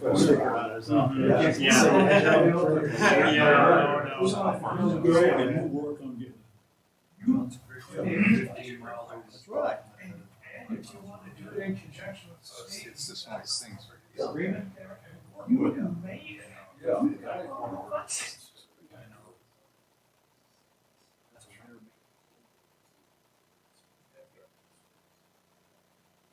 Yeah. Well, we used to. Yeah, we did. Years ago was good. Well, there was times that Yes, when you got there. Craftsman people see it would have kind of contests to see who could have them call it. And it was like 30 to 40 minutes. It wasn't long. It wasn't, yeah, we had good roads. And it is where it's- Yeah. and, you know, just on the surface, less time that I spent in that background. My favorite places. I'm not here. And just by knowing how many tires I've Should be doing it. and how many times that. The thing is, it appears to me that we need a better definition from. For travel trails, Right. you know, just And then- everything. Vehicles, problem. But anyway, no, thing is, if they still are, Right. No, as opposed to. I mean, it's easy, it's easy for us. Urban. Well, yeah, they still have the oversight. So that Right, machine that. and that's where I think that we should have. Well, That's what they are. Yeah, that's what, and I'm saying it's a management seat. I think we ought to just put a roadblock up at the entrance, charge everybody that's not from the county $50 to use it. And that's a legislative issue too, because I don't think in the state constitution you can do that. Oh, well, it'd be fun to try. I brought that up to the governor over the weekend. I saw him. I know. You cross this boundary $10. Well, I think the idea of trying to get, some recreational funding out of the recreational use. The thing is, so many people. Good discussion. And it's just like, oh, it's cheap, it's free. I think everybody's done using their facility. Let's go ahead and get back and I know, well, it's continue like. our discussion. You go to, they didn't used to, but now they do, charge you to go to the campground, so like. Whole Beer road. doing it there. Dang, I missed that one. I'm gonna put some canned margaritas in there for my bad days. Yeah.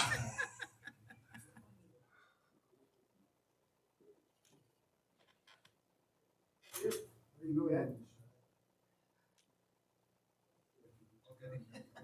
You're safe to go. I'll be right back.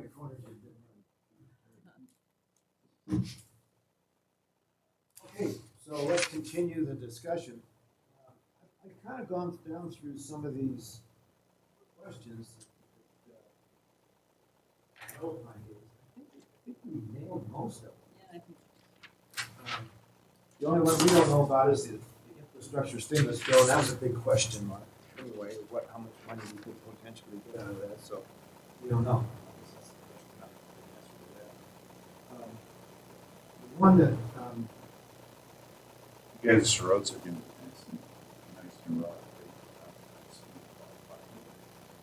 Well, that's true, we do.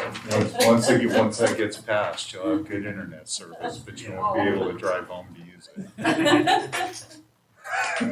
Yeah, we just gave us so that. there's a couple of things that I kind of caught that we may want to do a little more further work on is, I think we can model the snowmobile fee increase discussion and legislation for roads, because it's so similar. And They have area designators. yeah, we use 43A or 43, whatever the other one is up. Yeah, B, C, and D is in Valley BC&D. County. We use those as primary use, and if you don't put one of those down, it just goes into the fund and it gets distributed. So that could just be done by county, just say county designation.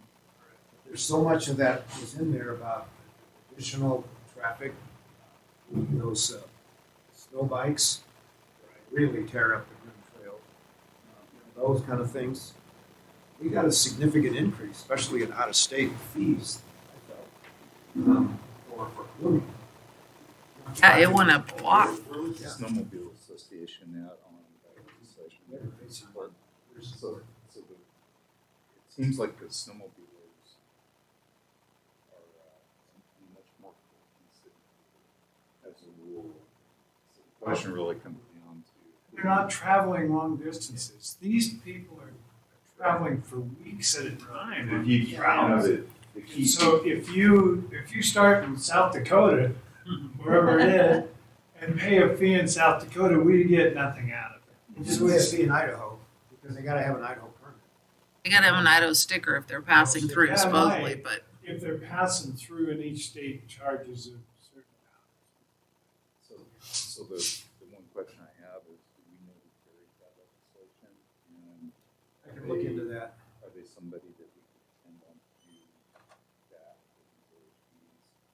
A, B, there's been a bunch of changes with those things because for a while you had to have an off-road sticker. Then you had to have a license plate with a sticker on the back of your car. All it has is a And sticker. now it's switched back to just a sticker, so it would have to be, I think there'd be some impact on that. Yeah, and the stickers, the last sticker that I bought was not tied to a VIN number. It's kind of like the campers, you buy the camper sticker, they used to be tied to it. And now all it is just a sticker that shows that you paid your fee. so there's Idaho Trailmen's Association. ITMA would be a good resource at the state level. If they lobby and we could, because that's always part of the key of getting legislation to the state, is who do you get to carry it? Do we have somebody in our district that's focused on actually taking care of this? Number one, and number two, what entities can we get on board behind it so that I think Terry Gestrin carried that, Kirby. I think Terry Gestrin carried that. the Yeah. snowmobile one? I did. I think he did, yeah. And Larry knows all the ins and outs of it. Mhm. County, so he could, help us out. It seems to me that legislation is so similar to what we're looking for all the counties, not just us. I mean, So the this, counties have left an impact that we.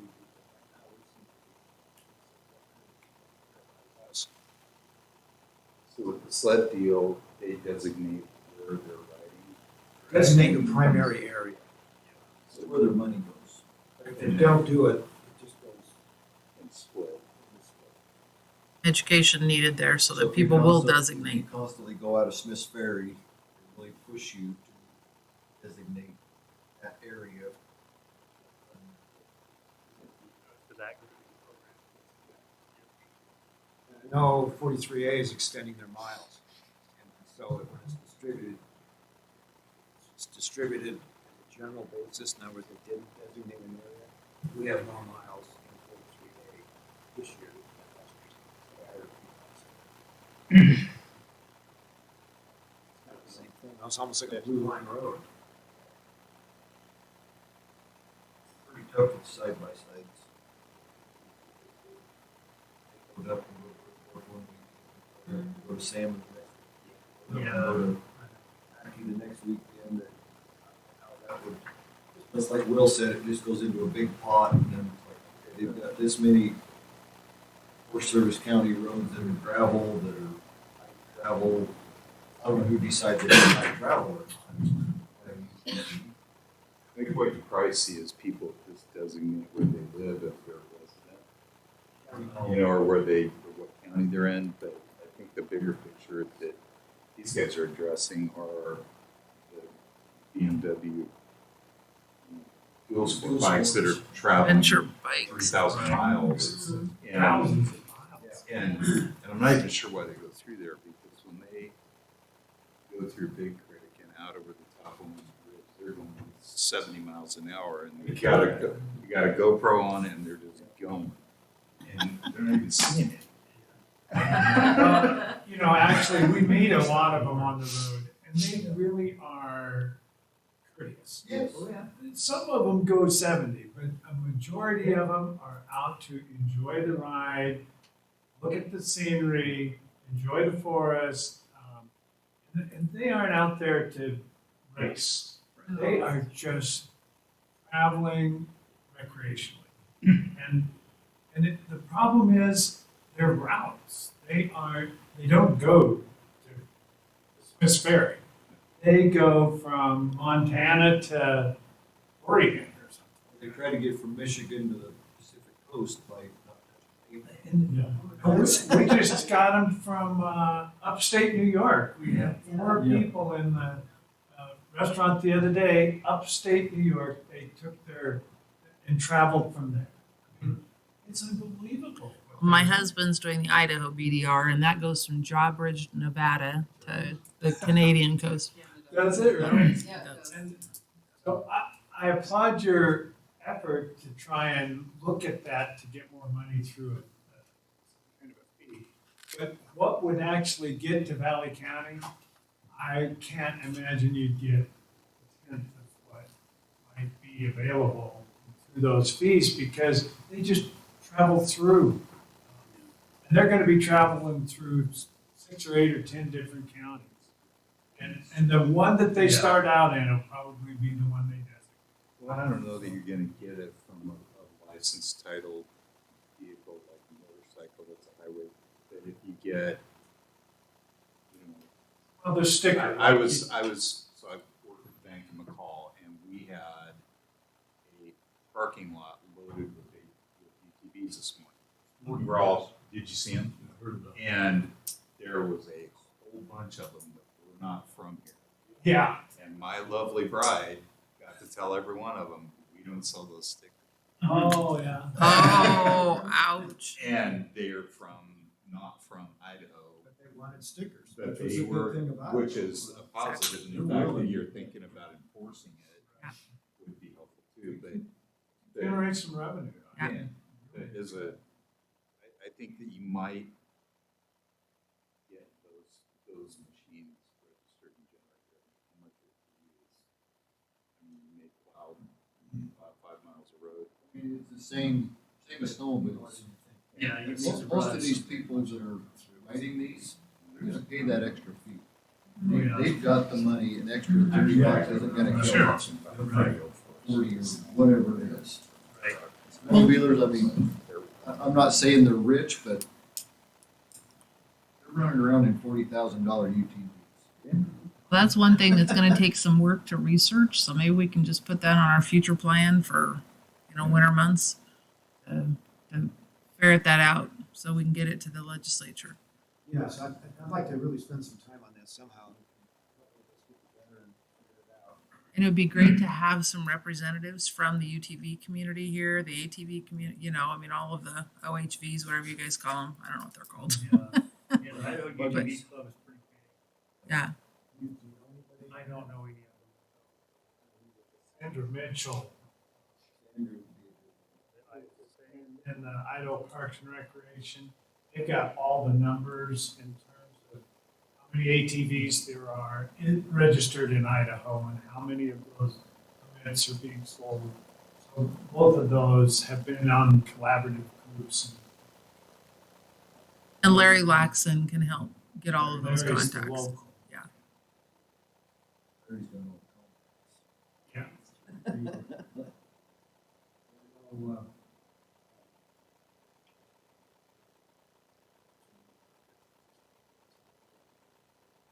He's on that. Board of directors for the. I think it's Sandra Mitchell, think it's Sandra because she does all. Yeah, she did all our work. Recreation. And she works, Joe Scott, Joe Scott puts a lot of money in recreation in this area. Sandra works for Joe too, so. So, okay, well, let's spend some time on that one somehow. Anybody want to help me out with that?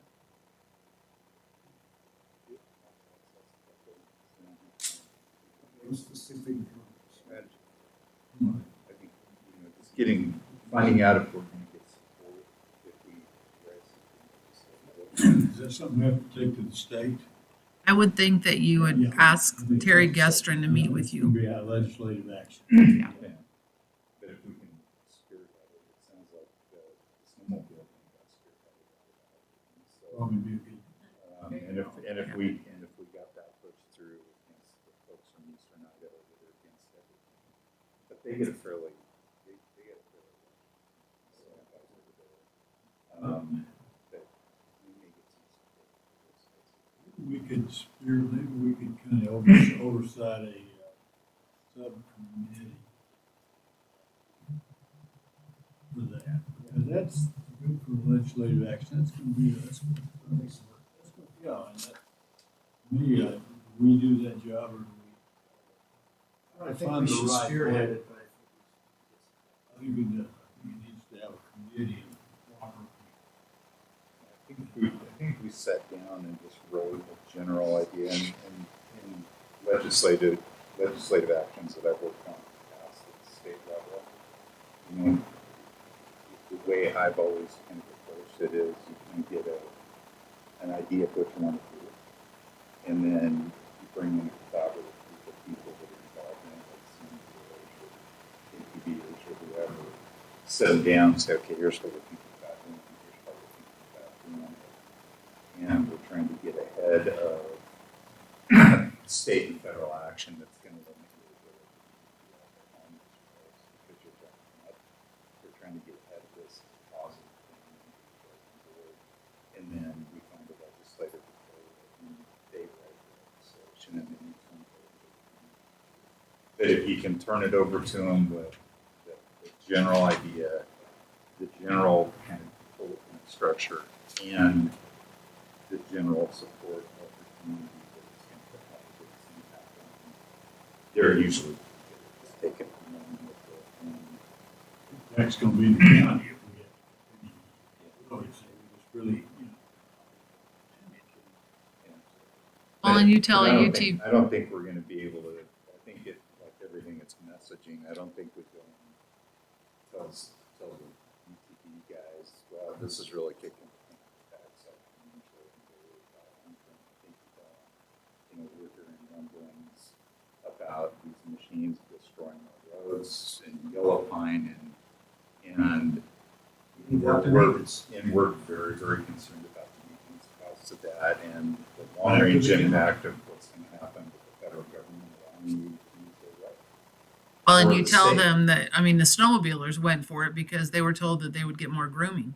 Yeah. I mean, that's bottom line, Yeah, We absolutely. can offer Your more level of, maintenance and- your level of service is going to increase if we do this, so. So if we do this, the bar in Yellow Pine will get the first year free The thing is, most of these side-by-sides that are tearing these roads up, they don't care if they're rough. Well, that's the deal, That's right? That's another. Yeah, I mean, they've got 20 inches of suspension travel and they can travel those. They're not rough. They can go over the top of Lick Creek at 45 miles an hour and not even feel them. They're not rough to those machines. They don't even know. Is this that they're personal rough. experience, Jeff? No, mine, I feel every little bump. Okay, I've got a just little wondering. picture that 40 miles an hour, What- I'm going too fast. You have to bring up a really good point here. One of the reasons that you brought up all those people doing interstate travel over these things, they're looking for routes like that. They're looking for routes. Are they gonna be a whole lot of interest there in them? Exactly. Better That's why I said I have any that. choice, they're not from here. Yeah, It's a you message. know, the deal, yeah. Well, the dual sports want them, the dirt bikers want it rough, the dual sporters don't. Yeah, So well, it just depends on your use. but you're Yeah. right, I mean, they, it's not really up to them. So they're tearing up their base, their good roads. They come here to recreate. They in the have- state. yeah. You know, and it's the So- same thing with all the Washington snowmobiles. Right, there's so many Washington They snowmobiles. couldn't go to Kansas. The state, Right. I mean, if we can get. That's exactly it, and they like our snow. Maybe one of the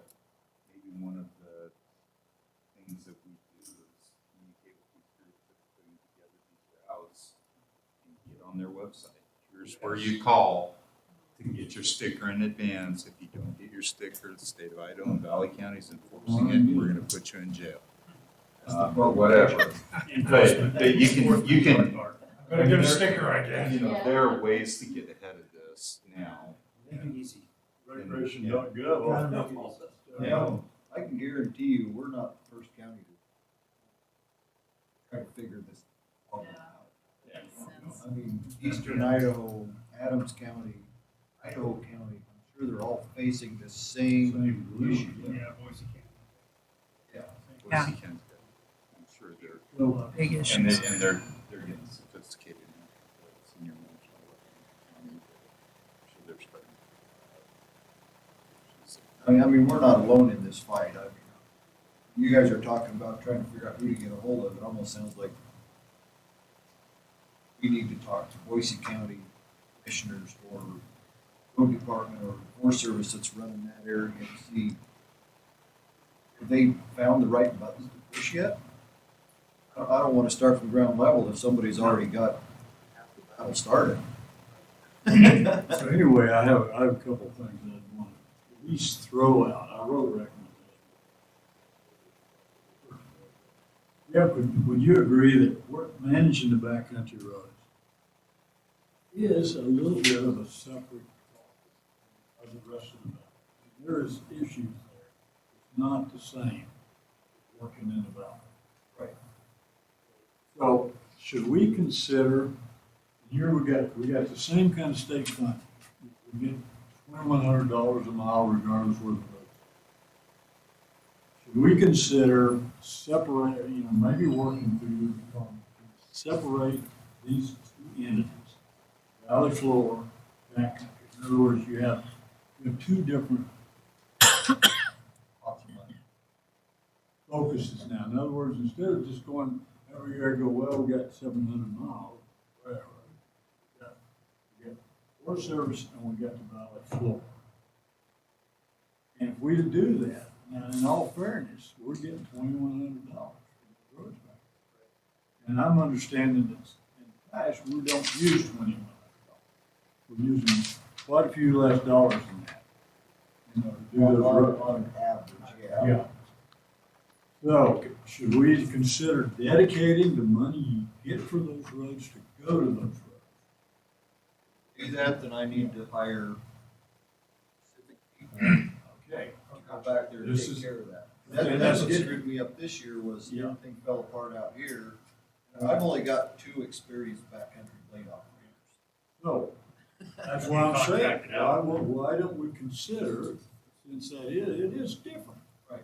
It's a different job. So we could easily do that. I mean, I could figure out my backcountry mileage, whatever my revenue is on that. Go, I've got this much money to hire a contractor. Yes. And then you go into the valley floor. Going forward, you're probably not gonna avoid having that taxpayers up. I mean, no matter how we look at it. So, when we do a levy, we're not levying for the backcountry. Levying for the quarter. I mean, that's what we're working with. You want to pay tax dollars to have your roads fixed. I mean, so by separating those two, now I'm saying this, it's not a recommendation. He said, let's consider that moving forward into the future, that we can look at that the way it really is. It's a different problem. And deal with it in that regard. So if we accept that we're gonna do those backcountry roads, we get X number of dollars doing it, it goes to those roads. And I think you made a good point about, you got different levels of Yeah, roads. right. And that funding that is needed for the backcountry roads probably isn't $2,100. Well, So if we got a level 2 or a level 3 road in the backcountry, and we need to do those 3 maintenance schedules for $1,500 to do all 3 of them, and I think it's okay to take that $2,100 extra and put it to the valley floor. Like you were saying, we don't want to maybe look at it as strictly per mile that we receive is what we need to make. well, okay, that's another way to look at it. I agree. But what I'm saying is that we don't rob from Peter to pay Paul, and his keeper step in this dilemma. We're one step, and then when we do arrive at that levy thing, we're not, those roads are between the money that the county gets to maintain them and Forest Service, Yes. instead of the Valley County taxpayer. In other If words, you for ever that tried to get a levy passed to do backcountry roads, No, that's what I'm saying, if you get a no levy, way. the way it is right now, it does have to include. Well, here's the struggle though, and we're gonna have to read, and that's not the point. The trouble I see with it is that since way back when we started this group, as an informal group, we discovered that we got a blue line, and those backcountry roads on that blue line made Jeff a revenue stream that supports his budget here on the Valley floor. So if you take however much we get per mile on the blue line for the backcountry roads, and you dedicate that money there, you're going to be building a surplus there based on necessary level of service, because in them the levy or whatever other thing that you out the Valley floor, probably better, more appetizing to you people who live here. They're going to say, okay, that money's over there, that it's going to be a significantly different amount that we're in that levy for. Cover what the Valley floor, if we took all of that blue line money. So he's blending budget, rating 3 times a year, $1,500, and getting another $1,000 a year. So it's a good idea. I It's agree just though, something and to if you figure out. separate those, you kind of, you work with that way. If you have a savings, you know, next year a landslide's gonna take. Oh, yeah. I That's mean, true. that's what I'm. That's true. You know, and I- Or you could pave Johnson And then Creek. some. Yeah, Yeah. so then you don't have to, you're not dealing with. okay, You're not trying to sell the voters on the Yeah. Valley floor that they're increasing the levy to. The dangers are is that it does carry a bit of balance. When you get the bad year, you gonna borrow from the other one? You're just gonna not do the work. And you got, That's that's the an problem. issue Well, between that's that the section of problem. the Right now, we're book and the balancing, Forest Service. we're balancing the whole county, Yeah. rather than balancing these two pieces of it. We're Be almost honest with creating you. a separate road department. Looking at the past budgets, and it's probably never been over 50,000 backcountry roads. That's what I saw in the budgets that have been in. So we're way underfunded backcountry roads now. It varied from 30,000 to 50,000 for backcountry roads. And that Not much money. Jeff, do you That's have any no idea? money, What is the mileage of the backcountry I roads? don't know, I was just trying to remember. I know I gave that number to Gary at one time. And we did some quick calculations, some was like 184 miles that was just associated with those in the Yellow Pine area. Yeah, it was Going out to, 132. If we took all Big Creek, Landmark, Deadwood. Great Valley too. I didn't. we didn't do that. Well, we just didn't know for sure where, Yeah, we just didn't. where it we weren't ended familiar. and started. And Yeah. But if you looked at that from the standpoint of what we're collecting, for $200,000-300,000 is collected, and we're budgeting 30 to 50. Not fair. Well, I think there's just one little thing I'd like to add to that. Yeah, you're budgeting that for operating costs to do that, but you're not budgeting in the $700,000. So there's gotta be, you gotta get something else That's in there. right, yeah. But still, you're probably under. You know, I'm not fighting it. I don't know what components of those other costs add into that 30 or 50,000. There's probably some, but it just seemed a little, it seemed a lot out of balance with what we could pull from the way your budget is put together. I don't know how much of that overhead costs, salaries and retirement and all those other funds would be charged to that as well. So I'm not trying to be critical of it. It's just that if we look at that and all those funds still need to be in his budget, part of those components of it. That's part of the reasons I suggested maybe we need to have a little program. You get a better handle on it. Pretty much the way we look at it, we pay our employees the amount that back there, here and back there. Yeah. So that's not figured into that 30 to 50,000. Right. Our equipment, fuel, Nothing in there. that's not in there. That 35 to 50,000 is propane, PM, overs, stuff like that. Yeah, so I don't know. We don't know what goes into it. Right, right. We're not trying to be Let's do a good critical. number. Let's- So we have 290 miles of FERTA roads.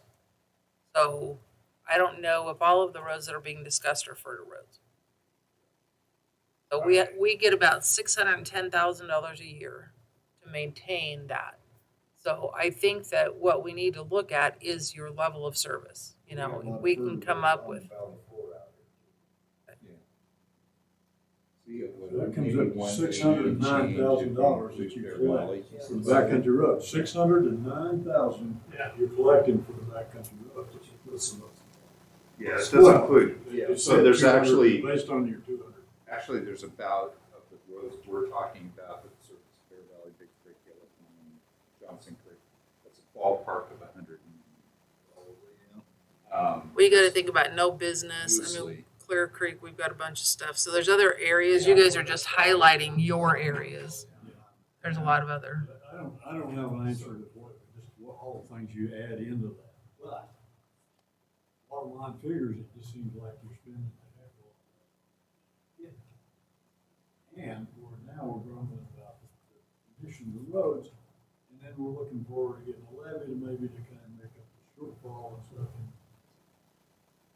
I think they ought to rest on their own merit. Pretty much, you said it a while ago, we're robbing Peter to pay Paul. Yeah. However, I mean, I got to throw this out there. We only get 2.4 million per year. You take 600,000 out of that, and there's no way that we can service our road department. But then you say, well, we gotta go. Then you That don't goes have the back to the employees. level of service. You don't have the employees We to can drive the get this- equipment, and you don't have the money to buy the equipment Right. to not drive back there because we can't. I think that's a good thought, Ed, but man, that's so far, you know, I can't wrap my head around trying to change the program that far. I mean, I can wrap my head around guaranteeing some, or, you know, putting some kind of an agreement in place that we do certain roads so many times a year. That might help with Will getting us his classifications for service roads. Right. That might kind of help us get started in the right direction on, hey, Johnson Creek's a one. Get 3 times a year. One is a closed road. Because if, Don't make it a one. well, and the I think it's reason, an incredibly valid expectation that there, those backcountry folks, whether it be Yellow Pine or Big Creek, that they have an expectation of level of service, and that we have some sort of a dependable maintenance plan, like you open the summit down here, or up here north, the week before Memorial Day, so people in CSASH can get to their cabins and Well, and also the not have people hurt who are- feelings. And so I gotta say something though. So, not to be flippant, but I think that a level of service expectation is sort of a minimum standard. I can't believe that we really haven't discussed actually having that. The bigger issue is what I keep coming back to, right? How do you keep funding it? Yeah, you've got to go forward into the future. It's taken a few years for us to get to this position. You know, But we have- It's going to take a few years probably to resolve it. Right now, we have 486 miles of gravel roads that we never put a blade on. You never put a light on? We have a bunch of it that is privately maintained. I mean, the county does not have maintenance levels at all. So now we've got people, you know, in the valley floor that don't ever see the county in front of them. So I gotta balance that also with the rest of the people. We've talked about that already. All your private roads, So they really the don't. public roads with no maintenance that are not on the blue line. Okay. On the blue line are ones that I mean. I just gotta balance that, cause that perception is a real negative one. You know, if they These are see all us, little roads like on the west side of the reservoir over here, west side of Payette Lake, those little 20-foot wide spur right of ways. Yeah. Clear Creek. Lane and so was the guy in the Spruce paper Lane, last stuff that week goes up that that hill. slayed us. The same thing we talked about subdivisions. You guys do my subdivision, thank you. But you don't do all of them. When we talk to Yeah. taxpayers, it's gonna have to run around in the line a little bit, Yeah. you know, so. It's a serious conversation to have, you know, I hear everybody's voices and I don't know what the answer is. We need about a $60 million grant to get in and clean everything I up. think that's what this group is for, not necessarily to kill all the little snakes along the way. How do we resolve that issue? Are we spending the proper amount of money? I think that's, you know, are we spending the proper amount of time in the valley? Is your road crew adequate to do this? That's the other thing. You've got a 3-month period to do this, Jim. You can't, you can't take 8 people and just. And I think the thing that gets lost in us talking about dollars is Johnson Creek and some of these. When we start talking about some expected service, it really comes down to health and safety. Service and, you know, money's aside, it really comes down to, I mean, I've driven the Johnson Creek Road where one truck went going sideways for like 2 miles. Yeah. And washboards. And Maybe it's, you ought to go back with Loren and Marilyn. Yeah. Yeah. Go down the side there for the way. It's a little easier at 45 miles an hour. yeah. Where are we going with all this? I was in Warren yesterday and coming out, I had my brakes on. I thought I was going up the side of the hill. Can we ask Jeff to just look into this contract, at least do a short-term fix? Would that Warren be- say- or would the- that be appropriate for this South group Warren? to say, you know, it's not necessarily a recommendation to the commission, but it's a recommendation to Jeff that Financially feasible to be able to contract it out. just contract it out and get you caught up, get you caught up. Get right to come out and step down. I mean, it's, we've already touched on it, you know, the traffic. I've got roads out here that I've already bladed probably 8 times. Usually I only do once. They're just, Yeah. they're just beat up. So With that being said, is it, would be beneficial, does the roads have the right composite base to them if you could put a calcium chloride on some roads? to Well, if I prevent do them calcium chloride 90% of my roads, I Is wouldn't it have to just- touch them again. Too expensive But to. it's about $3,600 a mile. So let's go back to the original question here, getting Yellow Pine sort of solved. Where do you sit budget-wise on a swing of basically $150 a mile versus you going back there versus us hiring somebody? And is that within the numbers where you can make a decision contract? Sitting So I just looked at it, it's gonna be about $17,000. These numbers were $600 mile. I wasn't flying. $16,000, $17,000 to do as jobs. opposed to 14 if we do it. That's just. So we have $3,000 sitting in the bank that Well, that's the problem. You're saying $3,000. I have 60 line items that have a Right. budget number on. Yeah. Already paying my guys their salary.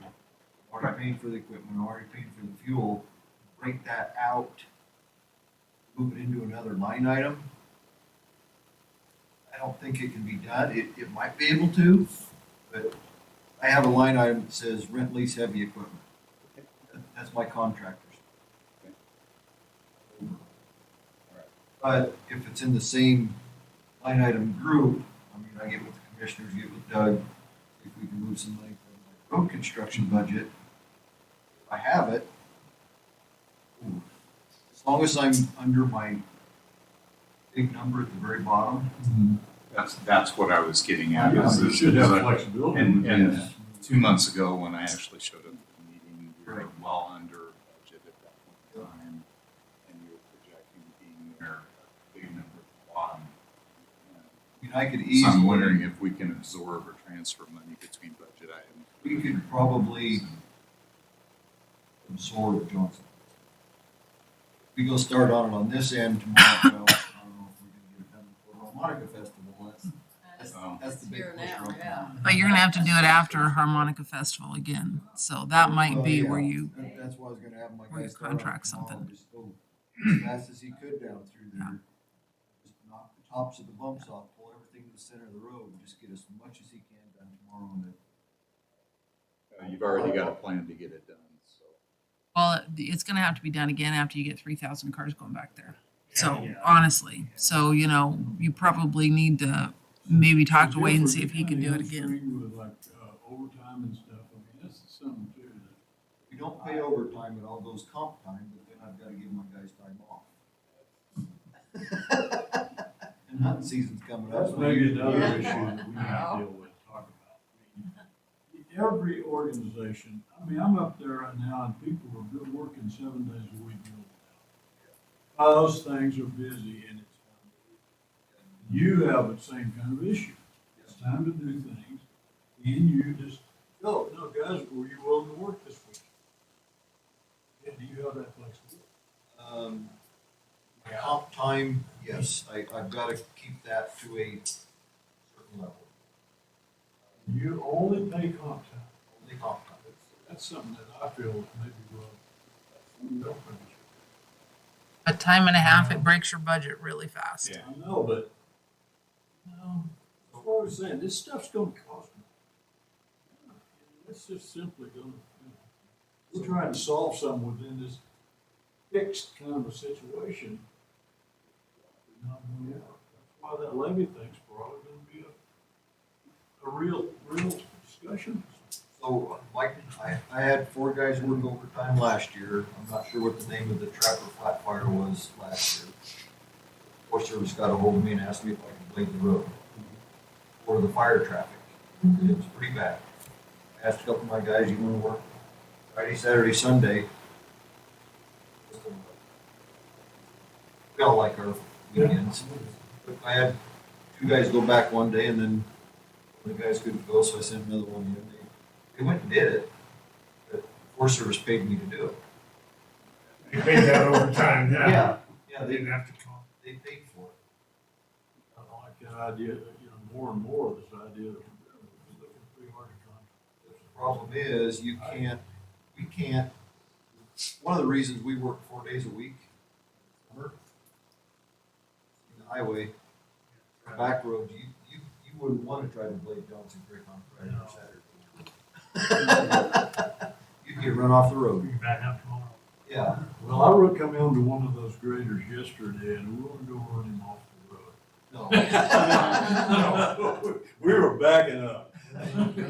Kirby's in his 1-ton 4-wheel drive bouncing sideways down the road around the corner and sees a 40,000-pound grader sitting there. So, yeah, I'll do some figures, see. I'll talk to Wade and see if he's, maybe he can go work on it tomorrow and Friday. We can go get what we can done tomorrow. Maybe we can at least get down to the bottom of White Horse Rapids and top of the bumps off, so hopefully these people are, maybe most of them will go to South Fork. I don't know. Once they drive down Johnson Creek, they'll probably turn around and come back Yeah, they out won't come, to South Fork. they won't drive back. Yeah, Mr. probably. Chairman, we're getting really close Yeah, to we're getting 5 kind of o'clock. closer, so I want to ask Lorena Yeah. and Merrill also. I think we've got most of these questions, but Yeah. obviously there's questions I think have been answered that might lead to another question. How do we solve this problem long term?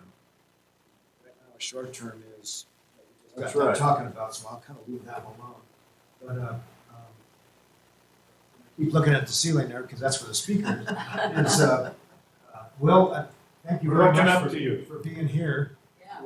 And we really appreciate your input and all the good stuff you gave us. We'll be in touch, and if you'd send me that site for the road maintenance and anything you got to do with Forest Service roads that you can share with us, that we can use, our knowledge and base and that kind of thing. So I appreciate that. I'm gonna write a couple of letters for Ruth, and then we'll pass them on to the Sherry, just to take a look at the board supervisors and operations, how important those are. in this group. And, I'll talk later about it.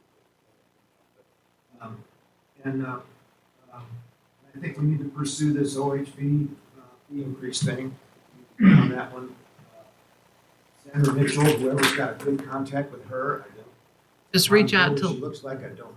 reach out to Larry Laxon. Okay, La- we can- Larry's we can got all go of through that. That one, that would be great, but talk to other counties, commissioners up in. That covers that piece of. And this cost benefit analysis. What does it really cost? Stuff. Just a little bit about that. What else? We formalize previous recommendations and give them to commissioners. We'll look into the previous recommendations. I'm trying to remember everyone. Mine Mine is get lost. us through the minutes. Yeah, in the minutes. When Mary gets back, she's on vacation. When she gets back, I'll ask her to help me with that. Get the verbiage out to everybody. I know one of them had to do with subdivisions. One had to do with carryover. Carryovers. Maybe for just grants, matches. Just try to cover those. Grants and emergencies. Grants and emergencies, yeah. So, Mr. Chairman, one of the things I thought of, we haven't, I don't feel like we've resolved really where we're at. I mean, big picture. But I like to make it a motion to remove this to a future discussion. In other words, it'll give us time to think about it. Do some research. What is the best? Are we separating the different two entities so that we get a better handle? That we can kind of at least go back to Forest Service.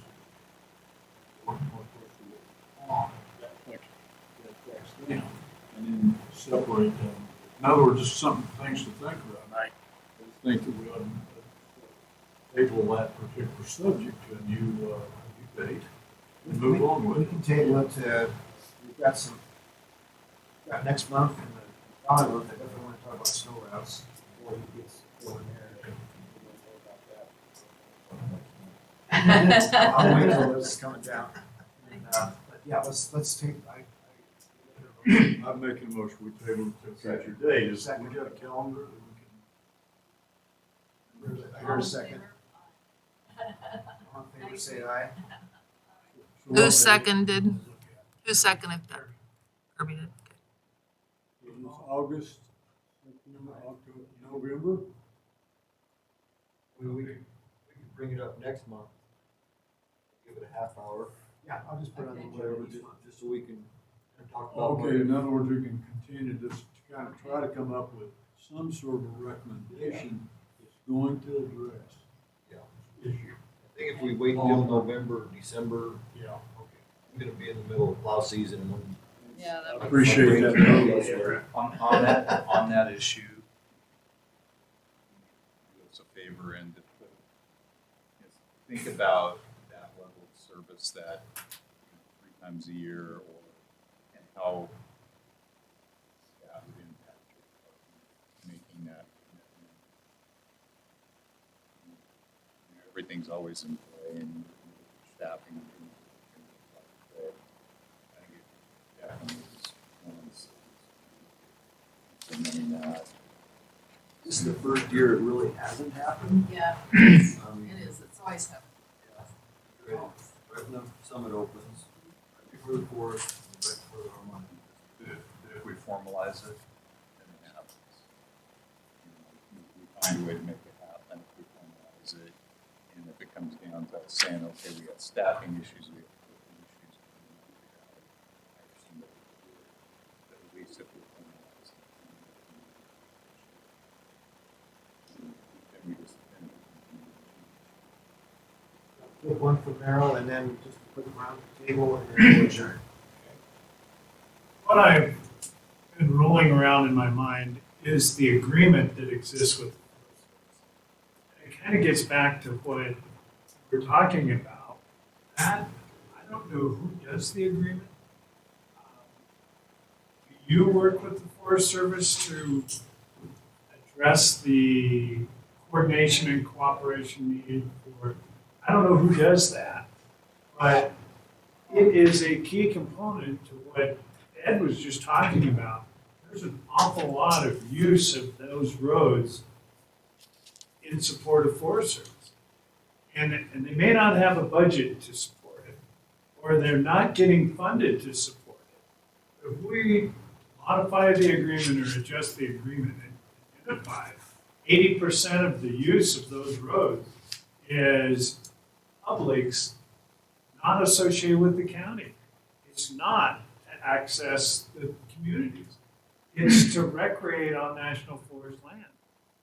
Those roads should be funded more by Forest Service funds. And if they don't have the funds, they don't have the funds. But they can request the funds. If they're denied, they're denied. But if we've got a agreement that identifies what their responsibility or role or benefit is from those roads, I think it would make a difference in sending it back to Congress. Or we met with Fulcher today. Access to public lands is a huge issue. And it's being cut because they're not funding it. I think it's another avenue that probably could generate far more revenue than the ATV motorcycle fees. We're talking vehicles, and trucks, and motorhomes, and all this other use that The camper is fees. far, far greater. Yeah. On the Biden administration is trying to push locking out some of that. They want to create more wilderness areas. So we've got to be able to prove what's happening on our forests right now to try and offset some of those conversations. And I know Fulcher is worried about I that. think what Merle's point, a really good point, but you can't just, the county should not have solved this problem on our own. And I think if we just continued it with a standard road agreement, we're gonna maintain X number of miles, exactly what we're doing. And it throws us into the driver's seat, so, but without. Jeff, do you sign, is that the meetings that I can never make in the spring? Is that what it is? I don't know who signs those. This spring was So a quick round the table, Steve? Well, just kind of a little bit on that topic of the funding, you say you don't have the funding from the state or the Forest Service, we just did a quick, $4,000 for the backcountry road, 180 miles. We're not showing that we're spending that much on those roads, we're using that money elsewhere, so how do you justify saying we need more to fund these roads and we're not using what we currently get on just those roads? It's the funding source. The funding source right now is Blue Line money from the state, not Well, from I guess it's state, not.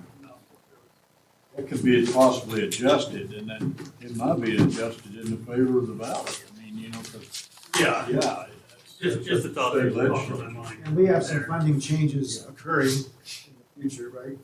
Yeah, I was just looking at this from, they're just now solidifying what the funding sources are gonna be in distribution to counties, so. We'll know a little more. Yep. Got it on the next calendar. Talk a little bit about that, update, see how it affects us. It's solved our problem, we don't know that. You never know. Yeah. Loren?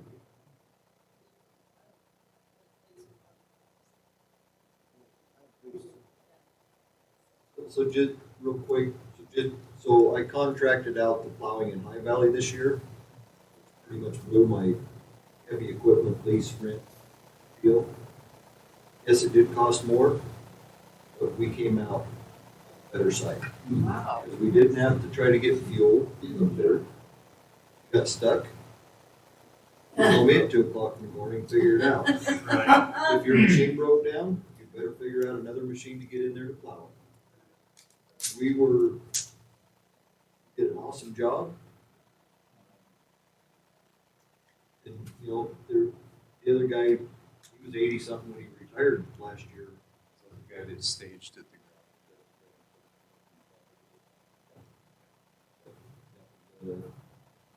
I'll tell you, the Stibnite Road is, it is good.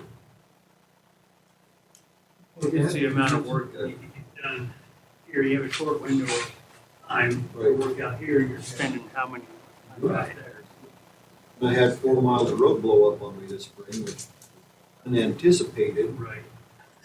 Well, actually, we had that road over there. Different ways to do it. I mean, it costs more, and that's what we're after. What if it does, how much is it? What we do to get it? And, you can't just keep doing this and spread yourself too thin to do anything right. It's just like Yellow Pine plowing. It's a really Hired guy good back comment, there. Ed. We pay him $18 an hour, I think. Uses a county truck, county fuel. He breaks down. I've got to figure out how to You do gotta that. figure out how to I do gotta it. get that road Yeah. plowed. But all my guys are out here plowing And fix the truck. and fix the truck. Yeah. I think we gotta buy Lorena a truck. You do, if you were to build your department to the level necessary to do a really good job with all this stuff, you can't afford that either. Right. You know, so that's offsetting, all that stuff costs of retirement, medical, everything. You know, So I think when Jerry Robinson comes in and sits down with us, he's gonna have some pretty good insight. Yeah, he was supposed to be Because here this He month. was a backcountry contractor for quite a few years. Yeah, it was. He was a superintendent for quite a few years. He's gonna have a lot in his brain that I don't have. He's gonna have some good insight. Okay, I'd like to move to adjourn. I third. Aye, all in favor, aye. Meeting's adjourned. Thank you very much, everybody. Thanks, Paul. Okay, thank you. Thanks, Will. Yep, thanks, everyone. Thank you there. There. Yeah, Do thank you you. guys Keep know in touch. if the road that goes up to Stibnite and then down the ridge and down? There's I'll a, have to make some the old sense of power that. line